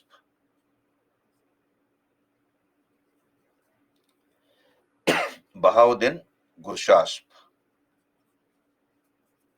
He was the cousin of Muhammad bin Tughlaq. So Muhammad bin Tughlaq was the ruler at Delhi. Now, This Bahauddin Gushasp rebelled against his cousin Muhammad bin Tughlaq. Thereupon, Muhammad bin Tughlaq attacked Sagar, defeated Bahauddin Gushap. So he defeated Bahauddin Gushap, and Bahauddin Gushap somehow escaped and ran to another kingdom called Kampili. So there was another small kingdom here in present regions of Karnataka called Kampili. So Bahauddin Gushap sought shelter under the Kampili king, and the Kampili king gave him protection. Now, please understand, this was the kingdom of the Kakatiyas. So this was the Kakatiya kingdom. Kakatiyas who ruled from Warangal. In 1322-23, in 1322-23, Muhammad bin Tughlaq conquered the Kakatiyas. He defeated the Kakatiyas and conquered this kingdom. And that was the end of the Kakatiya dynasty. So I believe there were two brothers who were working here. There were two brothers who were working under the Kakatiya ruler. These two brothers were Harihara and Bukka. So Harihara and Bukka were serving under the Kakatiya king. And once Muhammad bin Tughlaq conquered Warangal and the Kakatiyas, these two brothers sought employment under the Kampili king. So they came to Kampili and they asked for employment. And the Kampili king appointed these two brothers as the governors of Anegundi. So these two brothers were appointed as the governors of a place called Anegundi. Anegundi in Karnataka. So these two brothers were appointed as the governors. So when Bahauddin Gurshasp rebelled against Muhammad bin Tughlaq attacked Bahauddin Gurshap, defeated him, and Bahauddin Gurshap sought shelter under the Kampili king. So when Kampili king gave shelter to Bahauddin Gurshap, this angered Muhammad bin Tughlaq. Muhammad bin Tughlaq is supposed to have attacked Kampili. So he attacks Kampili. And these two brothers, Harihara and Bukka, also went to assist their king. So the Kampili king was killed. Muhammad bin Tughlaq killed the Kampili king, killed his cousin Bahauddin Gurshap, and he took these two brothers captive. Harihara and Bukka were taken captives, made prisoners of war, taken to Delhi. They were taken to Delhi and forcibly converted to Islam. They were forcibly converted to Islam and reposted in the south to contain rebellion, to control rebellion. But then we are told, this is what Isami says. Isami in his Futuha Salatin, Isami in his Futu Salatin tells us this. Now, when they were in the south, I'll just take one more minute. When they were in the south, these two brothers, they came under the influence of the pontiff of the Shankaracharya Mutt. So we have a place called Sringeri in Karnataka. This was the place where Adi Shankaracharya built his first mutt. So the head of this mutt was a person called Vidyaranya. Vidyaranya was the head of the Shankaracharya Mutt at Sringeri. So Vidyaranya reconverted these boys, Harihara and Bukka, into Hinduism and inspired them to found a kingdom in the south, which will give protection to the people of the south from the invading armies of the north. Now, please understand, from the time of Alauddin Khalji, you have raids on the south. Alauddin Khalji became the emperor from the money he looted from Devagiri, isn't it? We have seen that he defeated Ramachandra Deva, plundered Devagiri, and with that money, he became the emperor. And he got the support of Jalaluddin Khalji's ministers. And later, he sent Malik Kafur to plunder South India. So raids into south started from the time of Alauddin Khalji. So the Delhi army will come, engage in loot, plunder, rapine. And this was a big headache for the people of the south because there was no strong ruler in the south to give protection to them. And therefore, Vidyaranya inspired these two brothers to found this kingdom. And that is what the Telugu origin theory says. This is the Telugu origin theory, but then historians don't agree to this theory. So I end my class here. You go through the PPTs of Vijayanagara in your spare time and come back. Tomorrow, I will finish medieval India and we can start with art and culture. Hopefully tomorrow, if not tomorrow, day after tomorrow. Okay, so you have a good night's sleep. We'll meet tomorrow. Any doubts, please message me, mail me. Thank you.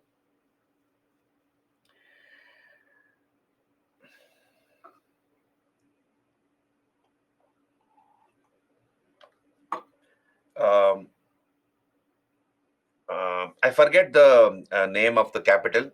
Ankush, what was the capital of Aurangzeb when he was operating from southern India? I'm not able to immediately recall the name. Ankush, I'll tell you tomorrow. Okay, we're run out of time. We'll stop here. Thank you.